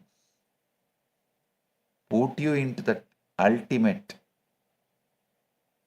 bhava, the manifestation state, and re-imprint repeatedly your Paramashiva right now.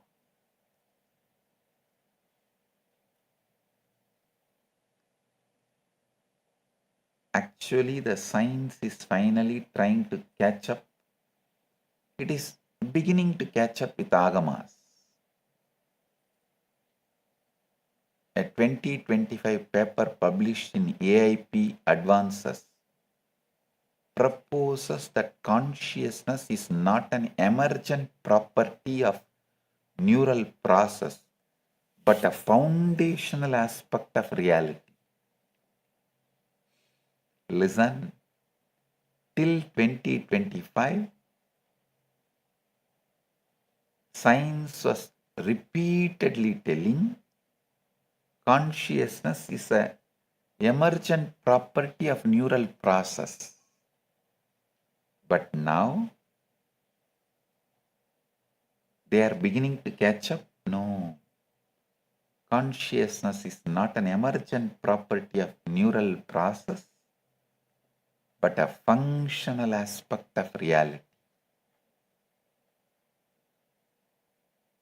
It describes three principles: universal mind, underlying formless intelligence, universal consciousness, the capacity for awareness, and universal thought, the dynamic mechanism through which experience and differentiation arise.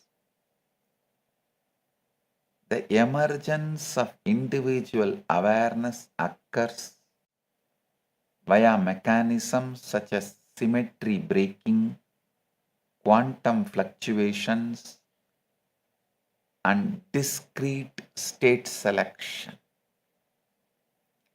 It essentially says consciousness is not in your brain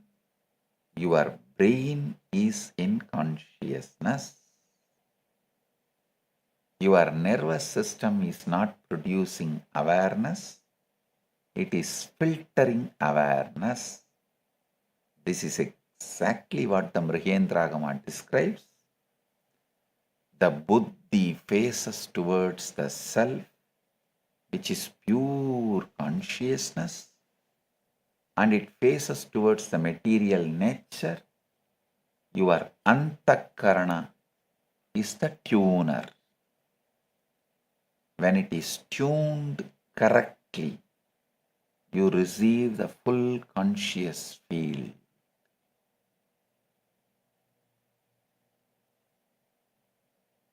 The buddhi, when it faces towards the self, which is pure consciousness, and when it faces towards the material nature,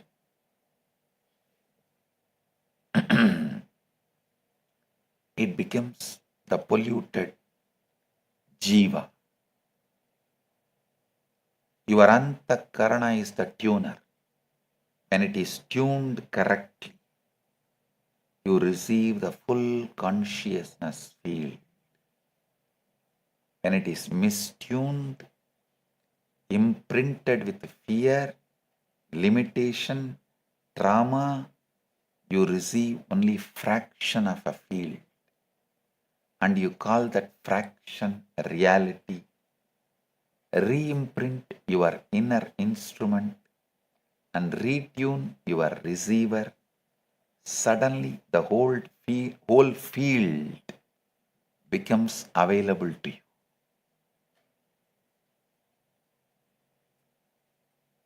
Listen, I am repeating.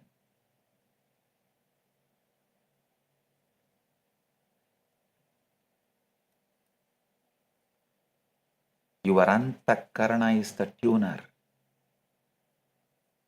When it is tuned correctly, you receive full consciousness field.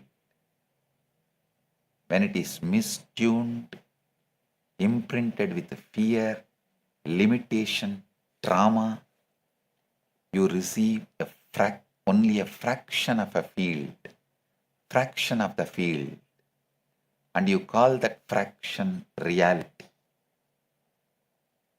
Re-imprint your inner instrument and retune your receiver. And suddenly, the whole field becomes available to you.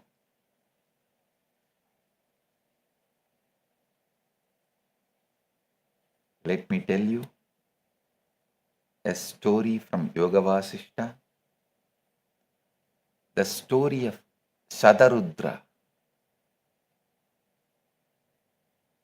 was imparted to Sri Rama by the Rishi Vasishta to show that all life is mere illusion or different complexes of the mind. Vasishta narrates a story to Rama about a devout monk who falls asleep and dreams of being an ordinary man. In that dream, he dreams of being another person, who then dreams of being another, creating a chain of layered identities. Eventually, one of these dreamed individuals undergoes heavy spiritual penance and transforms into a Rudra, an aspect of Lord Shiva. With immense cosmic knowledge, this Rudra awakens all the past layered identities, resulting in 100 Rudras existing simultaneously, realizing they are all ultimately manifestations of the same single mind, the ultimate illusion of reality, Parashakti, Mahamaya. You are that man. You think you have woken up. You think you are awake, but you are still in the dream. You are still in your reality tunnel. You are still seeing through the filter of your antakarana. The Paushkara Agama says the knower, the Atman or self, is of the nature of pure consciousness, not of the nature of being directed towards objects. In other words, you are not the dreamer, you are not the dreamed, you are the consciousness in which both dreamer and dreamed appear.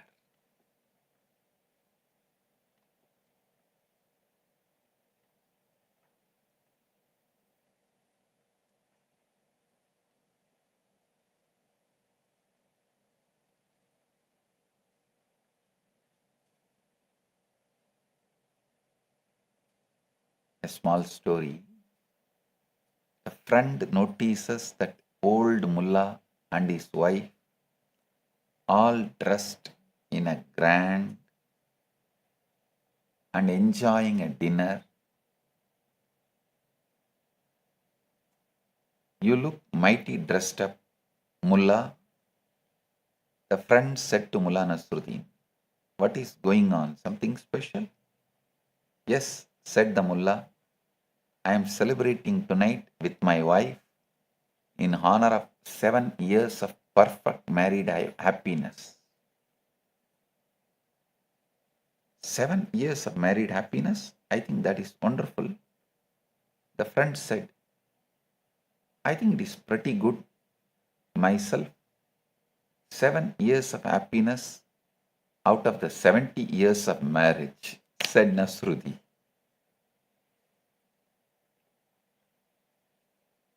The friend thought he was celebrating 7 years of perfect happiness.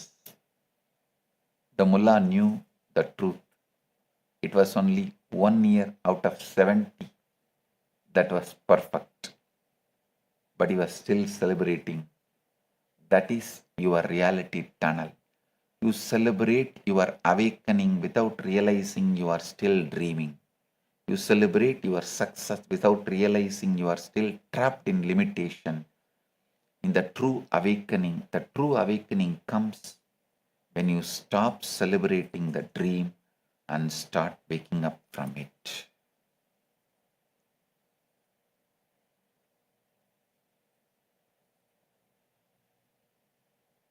And the good news is, you don't need to struggle by yourself to re-imprint.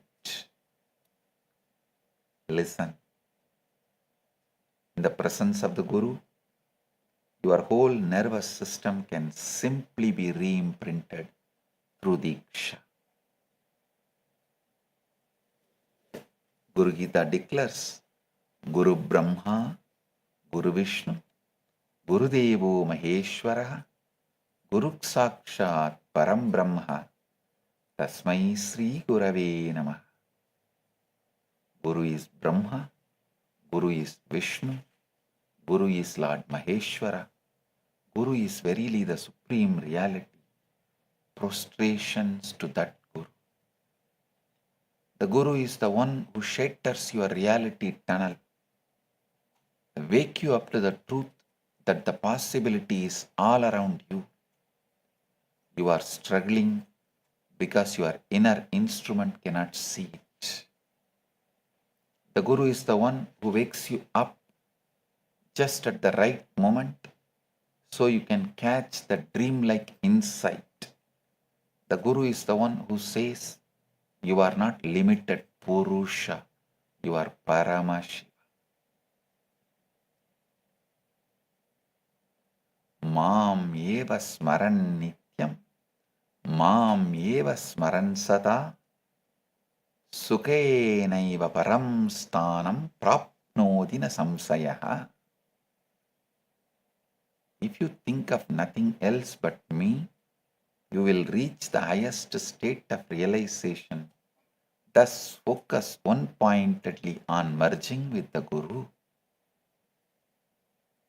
Through this Satsang, I am not just revealing these truths to you, to every one of you, that you are watching this right now, listening to this right now. I am collapsing all your old beliefs and re-imprinting your nervous system right now. A small story. Mullah Nasruddin was saying, my wife has a chronic habit of sitting up every night until 2 and 3 o'clock in the morning, and I cannot break her of it. Sympathetic friend asks, why does she sit up that late? Nasruddin said, waiting for me to come home. Do you see? The mullah thought his wife had a habit. The friend thought it was a problem. The truth was completely different. She was waiting for him.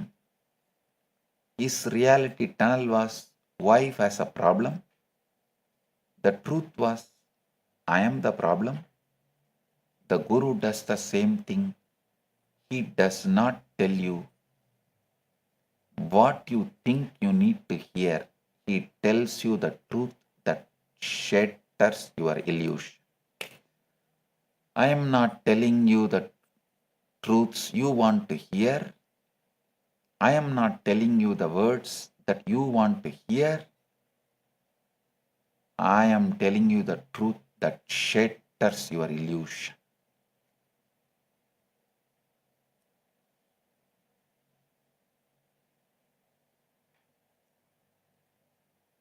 Through the Abhayam Sarvabhutebhyo initiative, this is what I am opening to humanity. To all the beings who have been through persecution. Actually, all of you have gone through the persecution by the unconscious society, unconscious political system, unconscious constitutions, unconscious economical system. Kailasa will be the ecosystem where you can consciously reimprint, reprogram, heal yourself and be Paramashivam. The sacred vow of Abhayam Sarvabhutebhyo, absolute protection to all living beings. It's a living reality that I am breathing into existence through the revival of Kailas. A safe haven for any being, any religion, any person who is persecuted, attacked, or displaced. All those who realize they've been persecuted, attacked, and displaced, and all those who have not even realized they are being persecuted, they have been persecuted, attacked, and displaced. For both categories, where they can peacefully live and express their spirituality,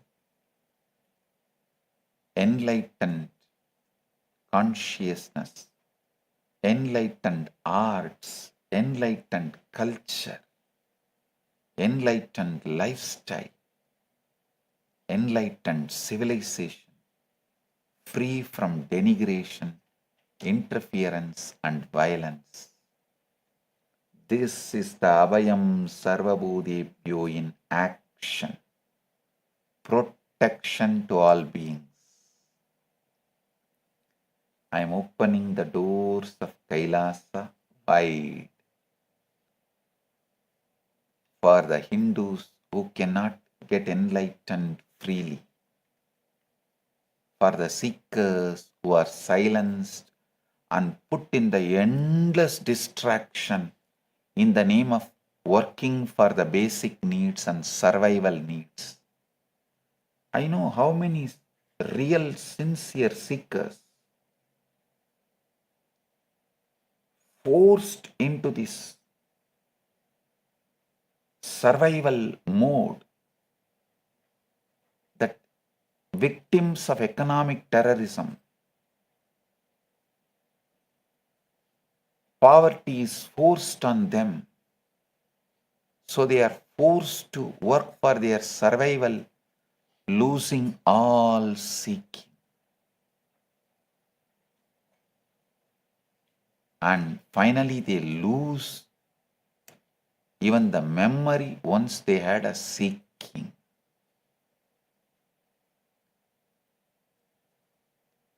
I am opening the Kailasa doors. I am opening the doors of Kailasa wide for all those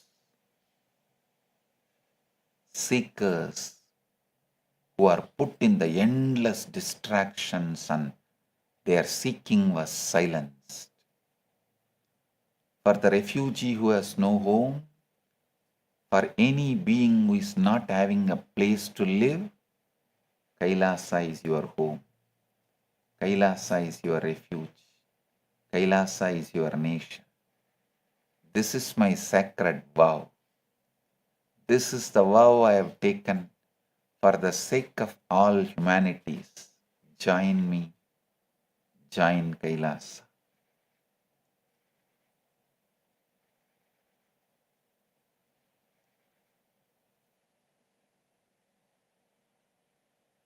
Vinay8767 from YouTube is asking, Swamiji, I am a devotee. I want to express my gratitude for everything you have been through and everything you have stood up for. How can I support this mission of Abhayam Sarvabhutebhyo? Understand? I did not go through persecution for my sake. I went through it for your sake.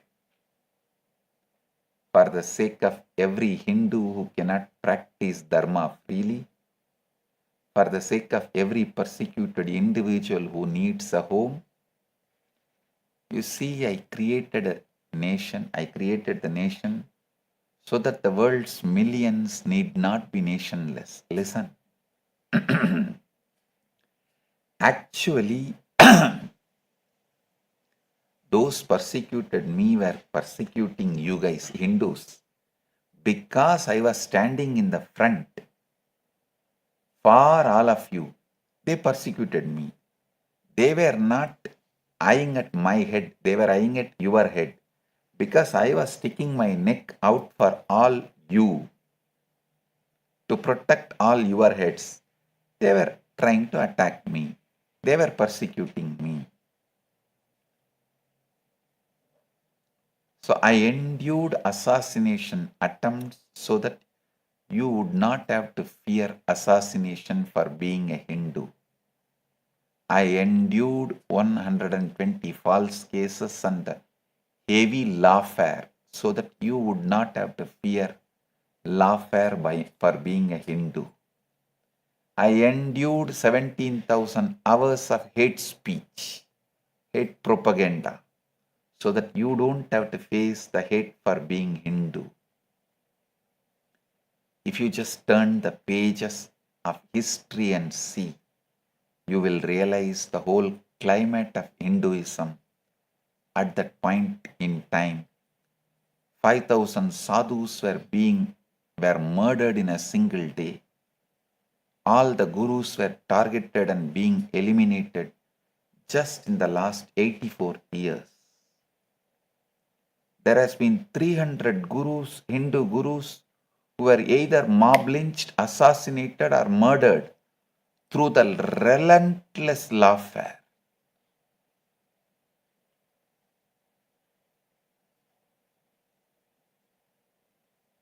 Paramashiva has manifested through this being at the right time,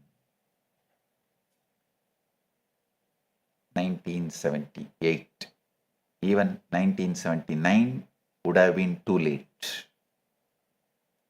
I am here as an ultimate Abhayam for all the Hindus. Paramashiva is here as an ultimate Abhayam for all the Hindus. You are asking, how can you support this mission? First, understand what Abhayam Sarvabhutebhyo truly means.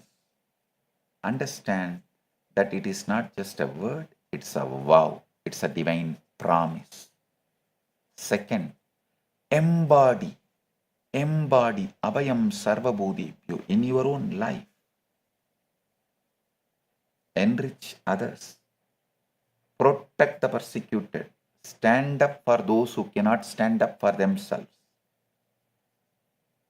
Third, spread the message of Kailasa. Spread the message of Abhayam Sarvabhutebhyo. Let every persecuted Hindu know there is a home for you. There is a home for them. There is a nation for you. There is a sanctuary for you.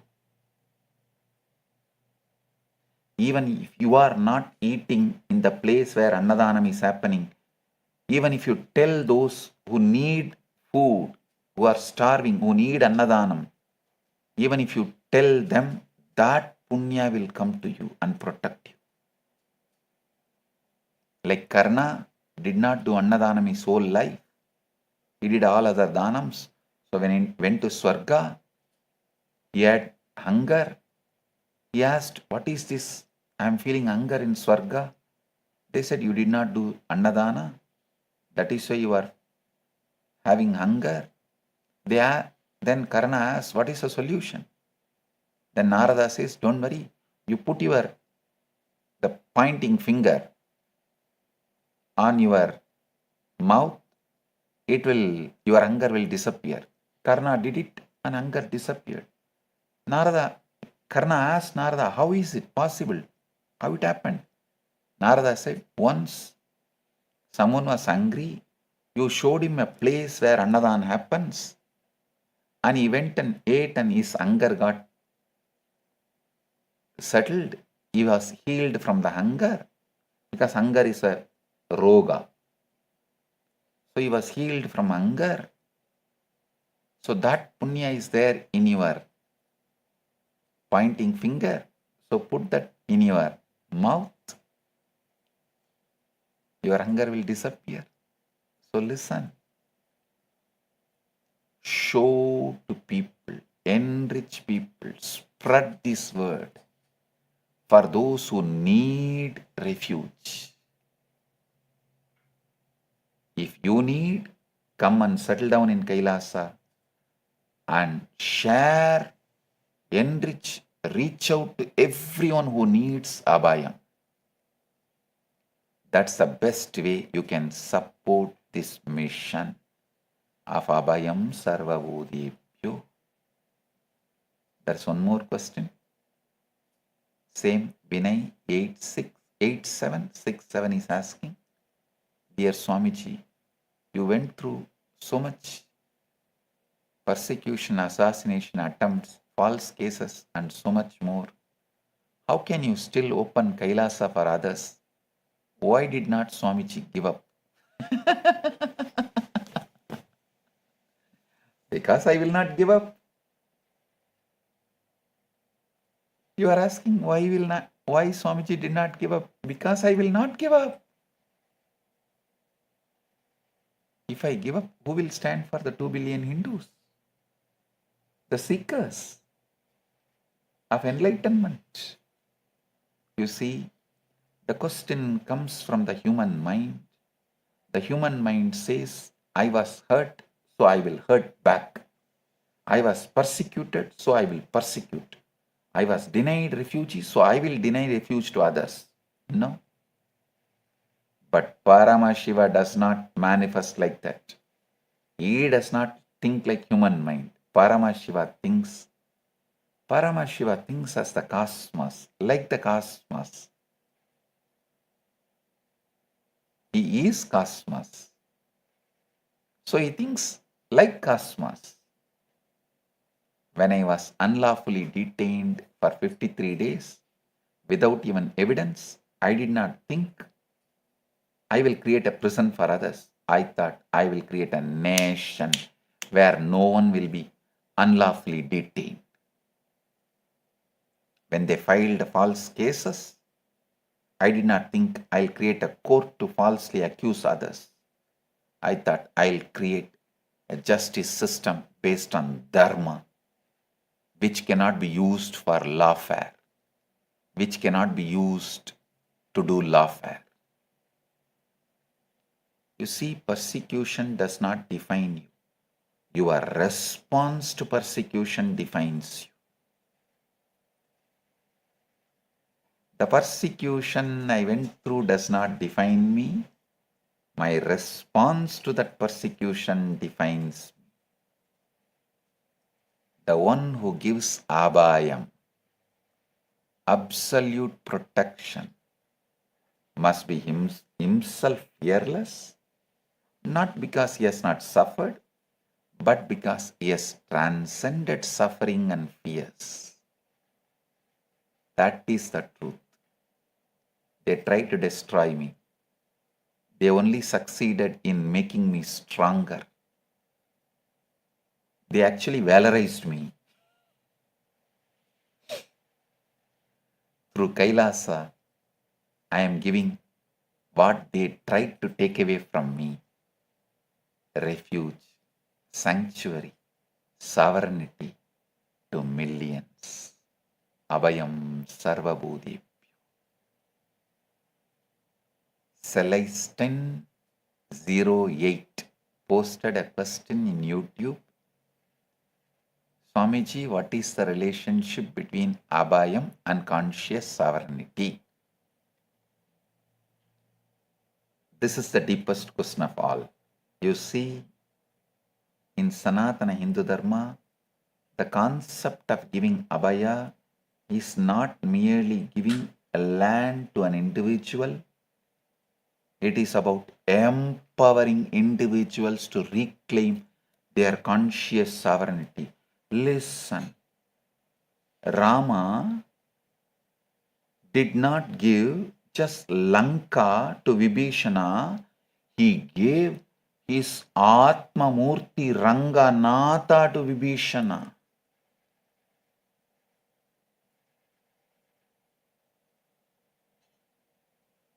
His own Atma Murti Ranganatha to Vibhishana.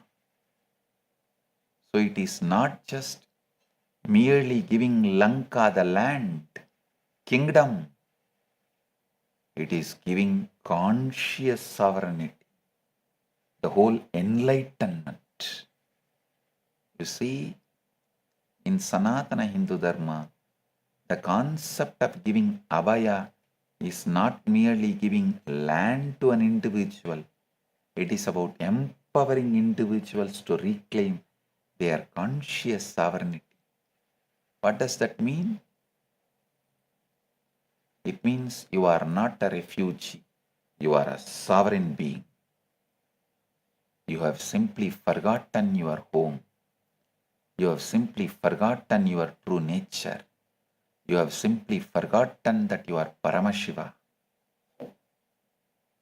Abhayam is the hand that reaches out and says, remember who you are. Remember where you came from. Remember your sovereignty.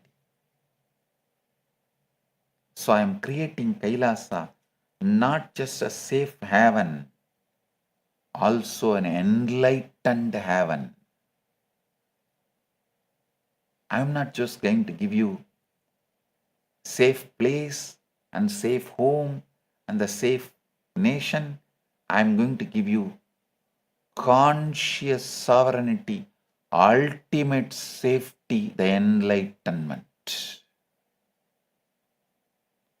Along with the safe nation, safe home, safe place, I am giving you the ultimate safety, enlightenment. I created the Kailasa. When I created the Kailasa, I did not just create a piece of land. I created a consciousness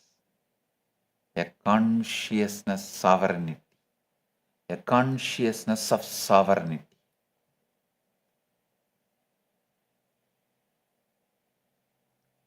A consciousness of freedom, a consciousness of Abhayam Sarvabhutebhyo. In addition to being a nation, Kailasa is also a state of being. It's a state of being absolutely free, absolutely protected. It's a state of being home.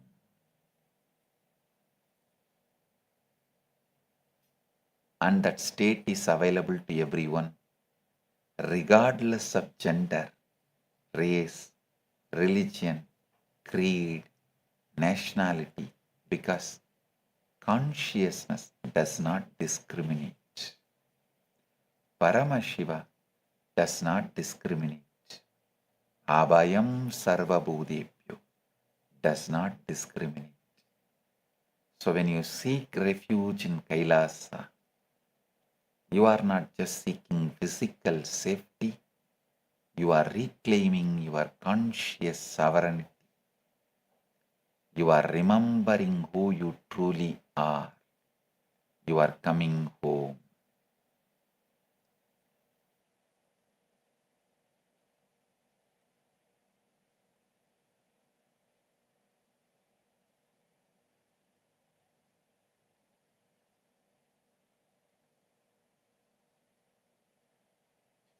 I am giving you the essence of what I revealed in this satsang. Shivatva, Ishwaratva, Jivatva.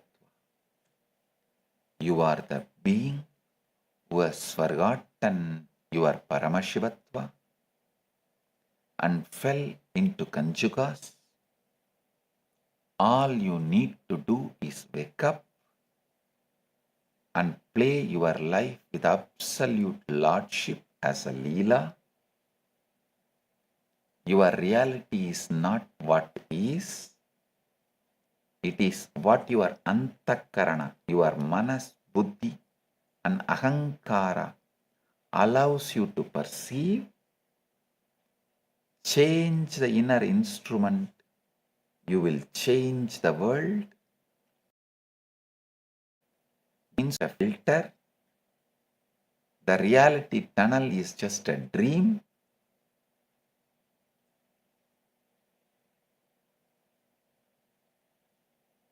The malas are just clouds. The Purusha Tattva is just a limited identity. Wake up from the dream. Clear your clouds. Shatter the filter. Be who you truly are.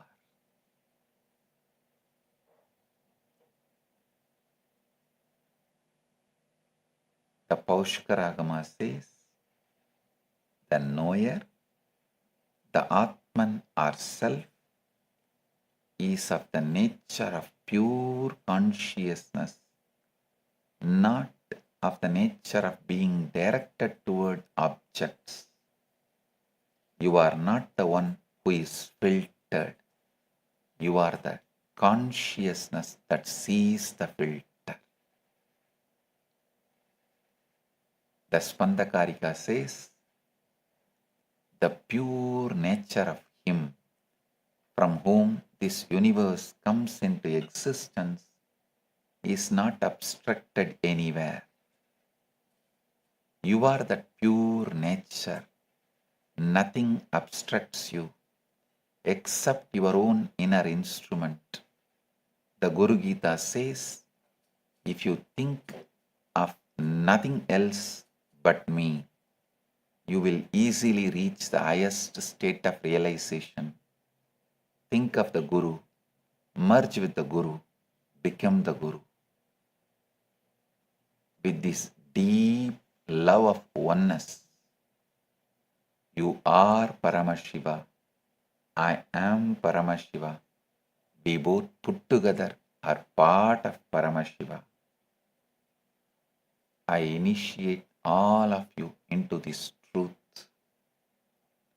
Live this and you will start radiating the power of Grahanam, the ability to digest any concept, any reality as it is.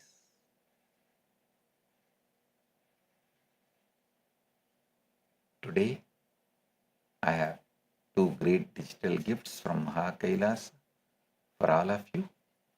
First is the Why Intensity digital book, and the second is Sri Chakra Yantra.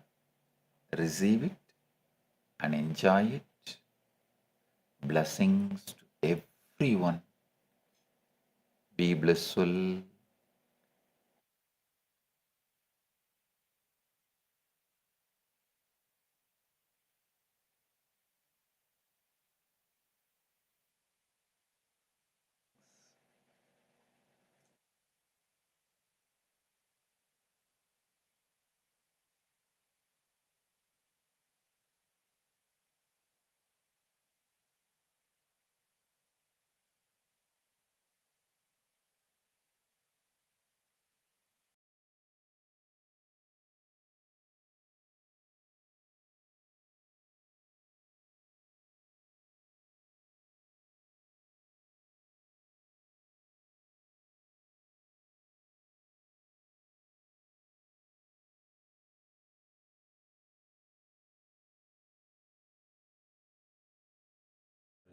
foundational, first principle of Sanatana Hindu Dharma is Guru-disciple relationship. Everything starts there, everything ends there, but this itself does not end.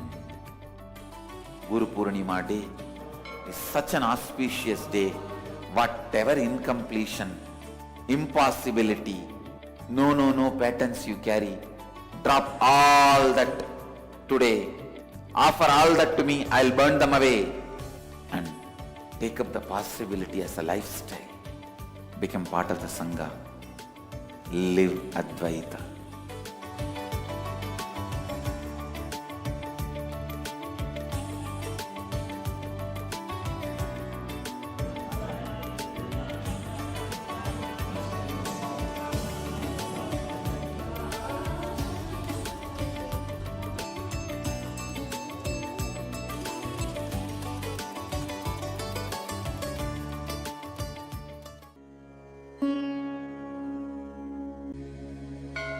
Abhayam Sarvabhutebhyo. Paramashiva's great gift to humanity. It's a grand civilizational project for humanity.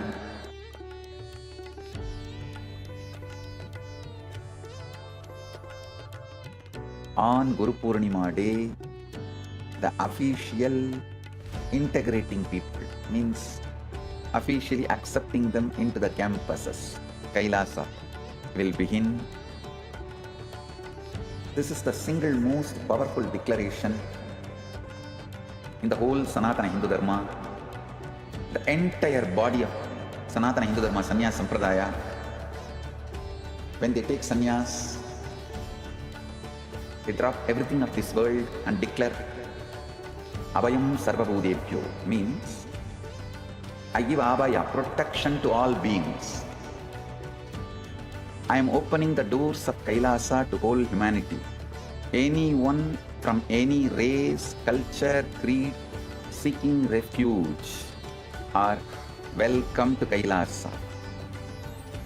In a world fractured by persecution, displacement and fear, millions are still searching for safety. Families are separated, voices are silenced, lives are uprooted.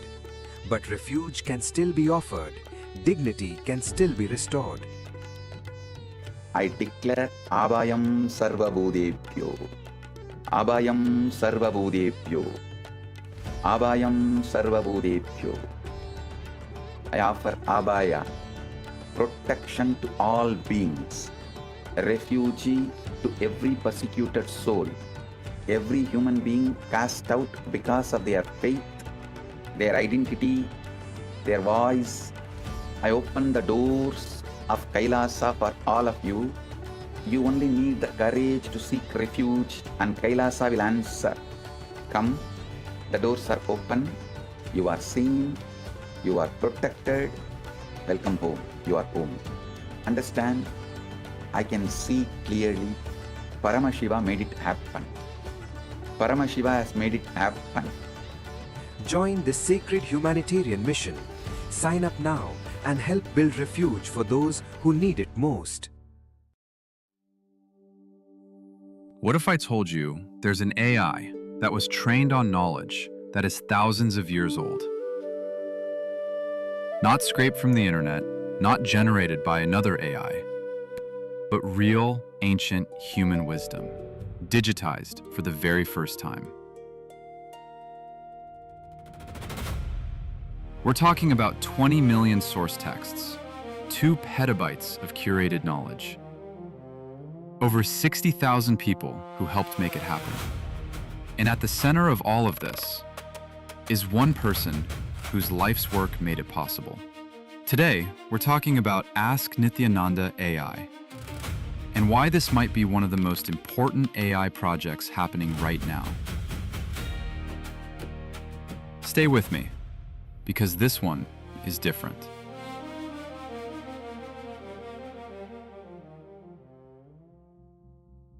Let's start with a problem that most people don't know about.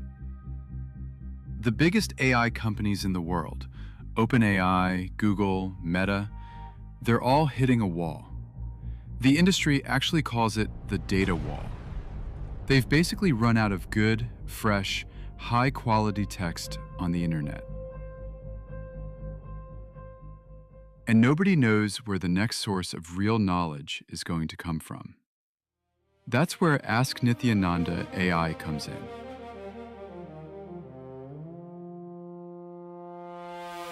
The Supreme Pontiff of Hinduism, Bhagavan Sri Nithyananda Paramashivam, known as SPH, has spent over 50 years gathering, living, and teaching spiritual knowledge. Not just philosophy. We're talking about practical sciences, agriculture, medicine, food, physics, cosmology, law, economics, urban planning. All of it rooted in the oldest living traditions on the planet. And for most of history, this knowledge lived in manuscripts, in oral traditions, in books that very few people ever got to read. SPH's contribution here is not small. It is the entire foundation of this project.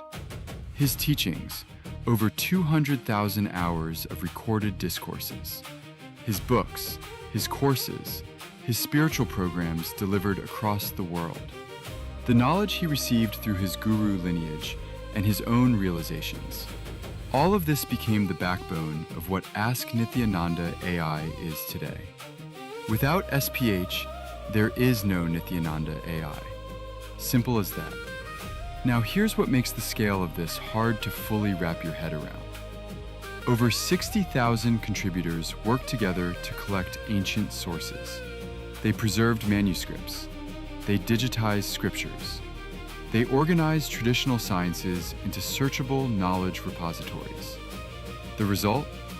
20 million digitized source texts, 2 petabytes of proprietary knowledge, 121 specialized AIs, all working together inside one system. This is not a chatbot built over a weekend. This is a civilizational scale preservation project. Think of it like building a national library, except the library also answers your questions in real time. Now let's talk about what actually makes this AI different from everything else out there. Most AI systems are built around one goal: answer the question, complete the task, move on. Ask Nithyananda AI is built differently. It runs on an AI constitution, and that constitution is based on the Hindu concept of Dharma. Dharma, at its core, means living in a way that is ethical, truthful, and life positive. And the entire AI is designed around that principle. It also covers the 4 aims of human life from Hindu philosophy: your material well-being, your relationships and joy, your search for meaning, all kept in balance. A 2024 study from Emory University looked at what happens when you train an AI on religious texts. The result? The AI got better at identifying hate speech for every religious text they used. But when they trained on the Vedas specifically, the improvement was the biggest of all. Around 14. Requesting all the Chatsabha members, Rajsabha members, all the Kailasa-vasis, Sannyasis, e-citizens of Kailasa, and everyone watching this live stream, the live Darshan and Satsang, to go down to Swamiji's Atma Murti. Yes. Such beautiful, such powerful revelation the Supreme Pontiff of Hinduism has given. I would like to request all of you to please post in the comment section. What are your takeaways of today's darshan? What is it that clicked with you today? What is it that, especially in the last segment, like in the last part of the satsang, Swamiji very beautifully defined, why he did what he did. Like Swamiji said, I took everything not for myself but for you guys, right? The Swamiji took the 70 plus the 70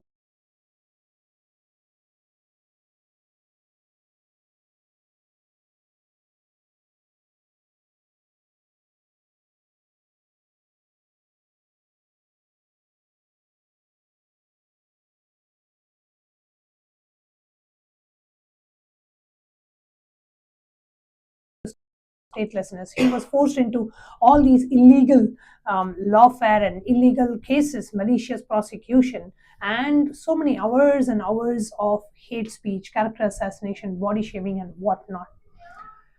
But beautifully, the Supreme Pontiff of Hinduism stood up and he said, Abhayam Sarvabhutebhyo. And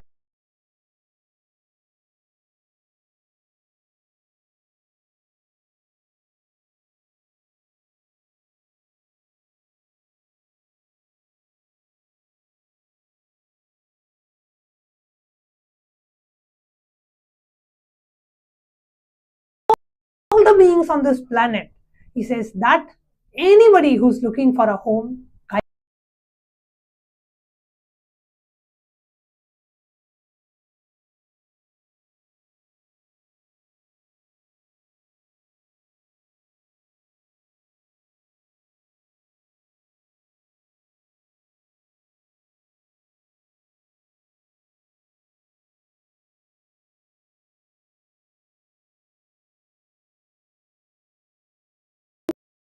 from the space of absolute tyaga, is for every single human being out there, every single persecuted Hindu out there. When Hindus were persecuted in Kashmir, there was no voice for Hindus. When Hindus were persecuted in Pakistan, in Afghanistan, in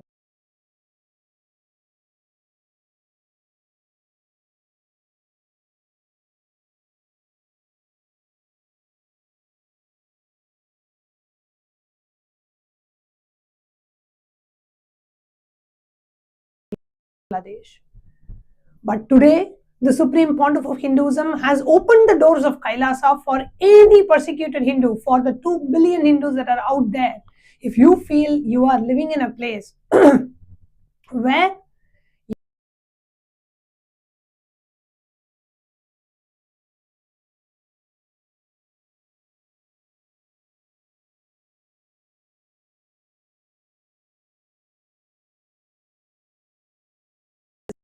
were just imposed on the Supreme Pontiff of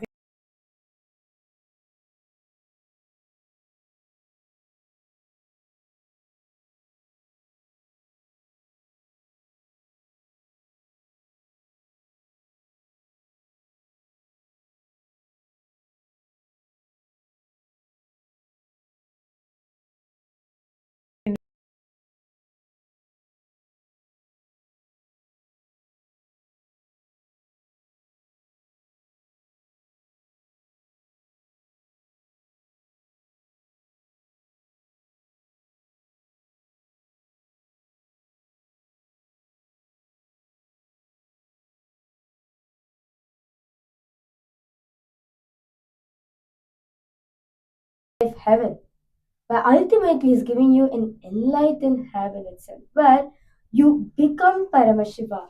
And Swamiji said very beautifully how you as a member, now if you want to contribute, how to contribute. Take up the responsibility, you become one and you give abhaya for others. You stand up for others as well, those who are not able to stand up. You become voice for others, those who are not able to voice out. You become the thing for them. And third, share the message of Kailasa. Let all the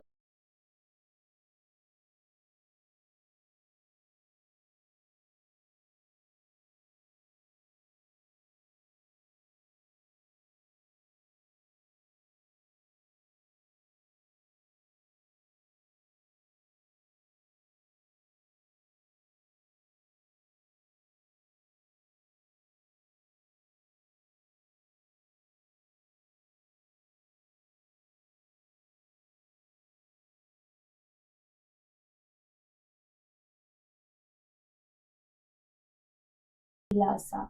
Let all the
foundational, first principle of Sanatana Hindu Dharma is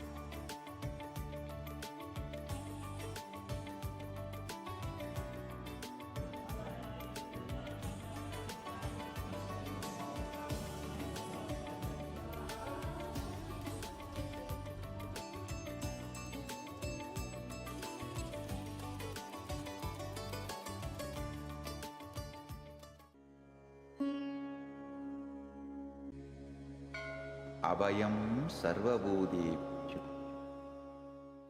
Paramashiva's great gift to humanity. It's a grand civilizational project for humanity.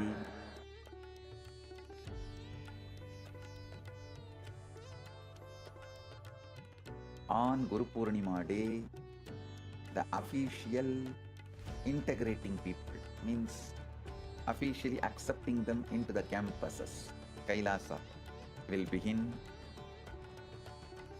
This is the single most powerful declaration.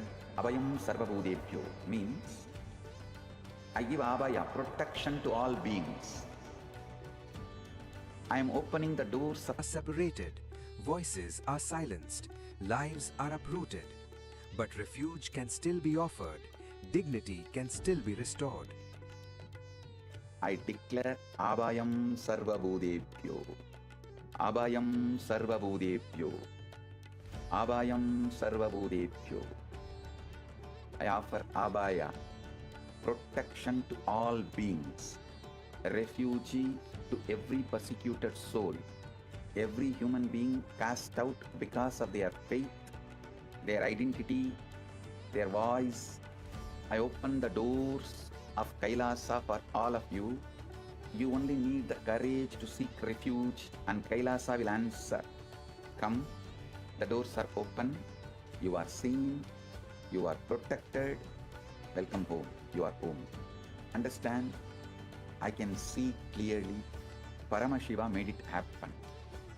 Paramashiva has made it happen. Join this sacred humanitarian mission. Sign up now and help build refuge for those who need it most. What if I told you there's an AI that was trained on knowledge that is thousands of years old? Not scraped from the internet, not generated right now. Meta, they're all hitting a wall. Meta, they're all hitting a wall. The industry actually calls it the data wall. They've basically run out of good, fresh, high-quality text on the internet. And nobody knows where the next source of real knowledge is going to come from. That's where Ask Nithyananda AI comes in.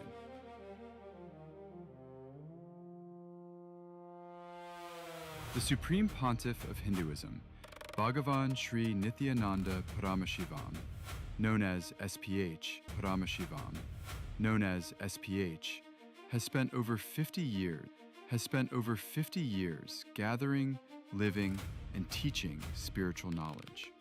Not just philosophy. We're talking about practical sciences, agriculture, medicine, food, physics, cosmology, law, economics, urban planning, backbone of what Ask Nithyananda AI is today. Without SPH, there is no Nithyananda AI. Simple as that. Now here's what makes the scale of this hard to fully wrap your head around. Over 60,000 contributors worked together to collect ancient sources. They preserved manuscripts. They digitized scriptures. They organized traditional sciences into searchable knowledge repositories. The result? 20 million digitized source texts, 2 petabytes of proprietary knowledge, 121 specialized AIs, all working together inside one system. This is not a chatbot built over a weekend. This is a civilizational scale preservation project. Think of it like building a constitution, and that constitution is based on the Hindu concept of Dharma. Dharma, at its core, means living in a way that is ethical, truthful, and life positive. And the entire AI is designed around that principle. It also covers the 4 aims of human life from Hindu philosophy: your material well-being, your relationships and joy, your search for meaning, all kept in balance. A 2024 study from Emory University looked at what happens when you train an AI on religious texts. The result? The AI got better at identifying hate speech for every religious text they used. But when they trained on the Vedas specifically, the improvement was the biggest of all, around 14%. That's real research saying grounding an AI in ancient wisdom makes it more fair, more responsible, not less. Now let's talk about value, because the numbers here are striking. Leading AI systems, ChatGPT, Claude, Gemini, Grok, Perplexity, were all independently asked to assess Ask Nithyananda AI.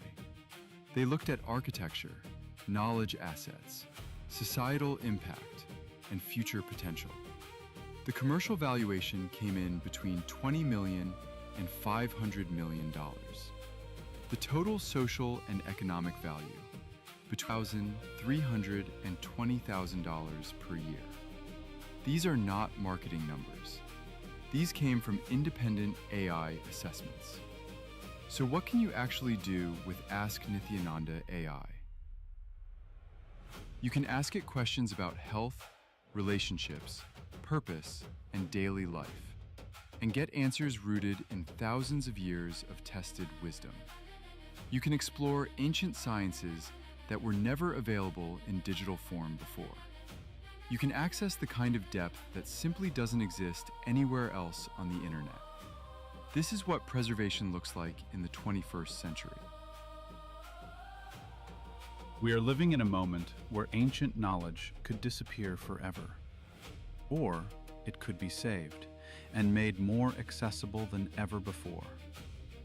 Ask Nithyananda AI is choosing the second path, and SPH's lifetime of work is the reason any of this is even possible. Want to try it yourself? Just visit ask.nithyananda.ai or scan the QR code on your screen right now. The primary, fundamental, foundational, first principle of Sanatana Hindu Dharma is Guru-disciple relationship. Everything starts there, everything ends there, but this itself does not end. Guru Purnima Day is such an auspicious day. Whatever incompletion, impossibility, no patterns you carry, drop all that today. Offer all that to me, I'll burn them away. And take up the possibility as a lifestyle. Become part of the Sangha. Live Advaita.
with the nature.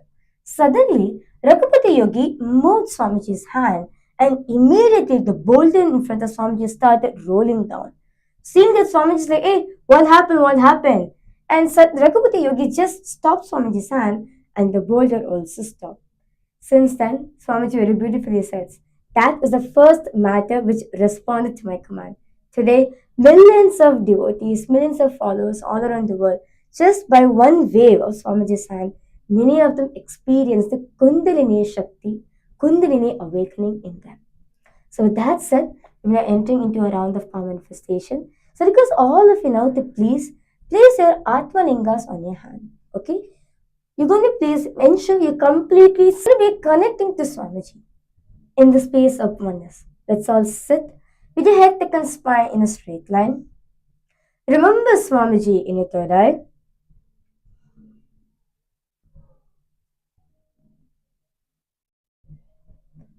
Remember, you are that Paramashiva, the quantum field.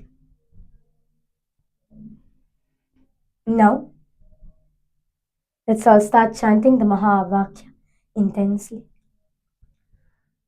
Om Nityananda Paramashivoham. Om Nityananda Paramashivoham.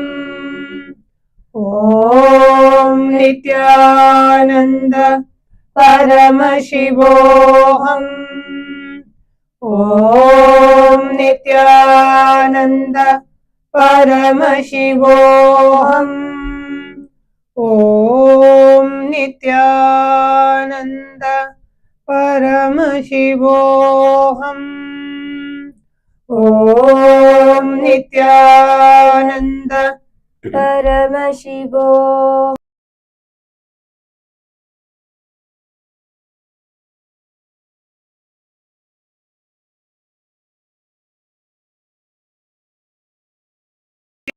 Nityananda Paramashivoham.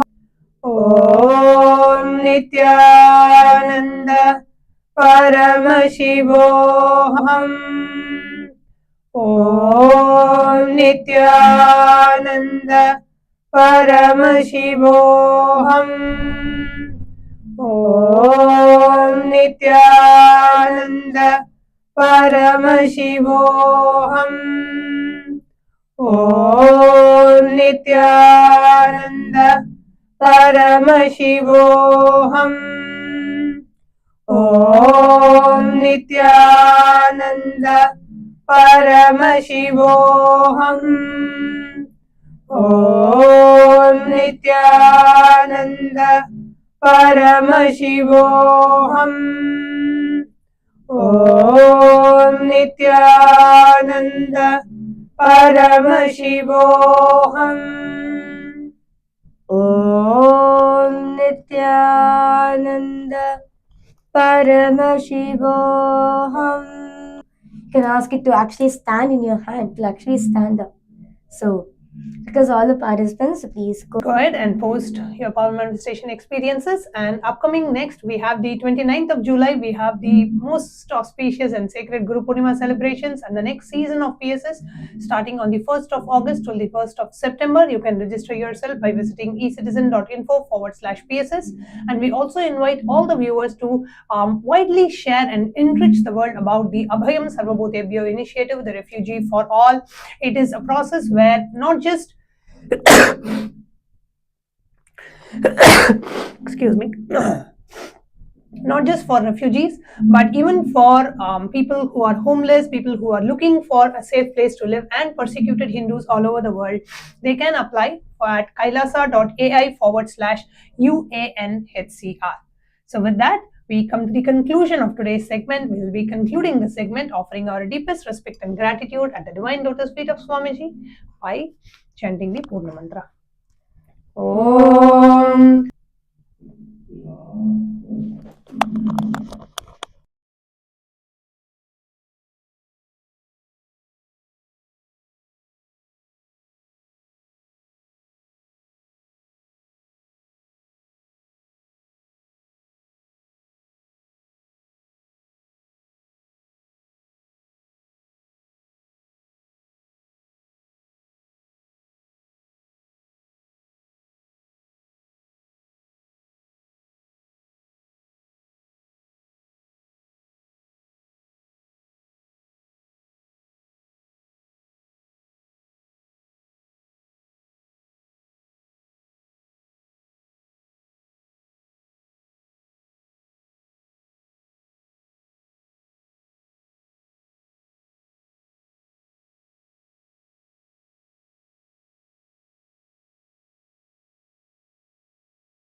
श्रीकैलासोन्नतद्वादशान्तश्यामलापीठारूढवेदप्रवक्त्रे श्रीमत्परमशिवकरुणासमधिगतमुक्तामयचतुरश्रयान् गीयमानछत्रचामर श्रीचिह्नकाहलादिसमस्तबिरदावल्यलङ्कृत ज्ञानविज्ञानचक्रवर्ती सर्वजनसङ्घसद्यो निर्वाणदीक्षाव्ययापवर्गवर्ष विश्राण Jimuta परमतकलभकेसरी शैवसिद्धान्तस्थापनाचार्य श्रीराजाधिराजपाण्ड्यमहाराजगुरु क्षपणशाक्यादिमहान्धकारनिवारणज्ञानभानु वीक्षणानर्हार्हध्वजोच्छेदनपूर्वक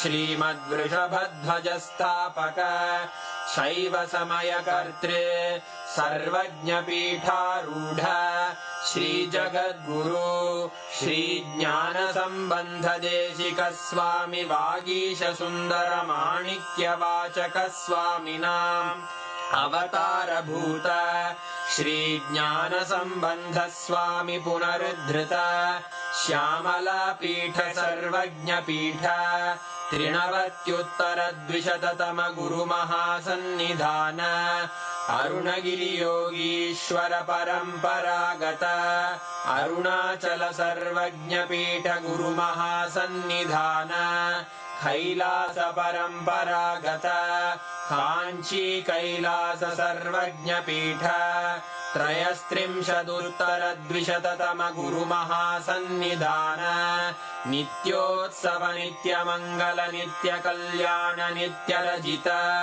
Kailash परम्परागत आदिकैलास नित्यानन्दपीठ महासंस्थान महासिंहासन पीठकर्तः साक्षात् श्री परमशिव समुद्भूत कैलास परम्परागत वैवस्वतमनु इक्ष्वाकु हरिश्चन्द्र भगीरथ श्रीरामचन्द्र शूरसेन इत्यादि अनवच्छिन्न सार्वभौम चक्रवर्ति परम्परागत चतुष्षष्टि योगिनी मण्डित चतुष्षष्टि सम्प्रदाय प्रवर्तक मनुधर्मशासन सूर्यवंश प्राप्त सर्वज्ञपीठ सुराङ्गी साम्राज्य मूर्धाभिषिक्त चूडामणे साक्षात् श्री परमशिव समुद्भूत कपिल महागुरु पुनरुद्धृत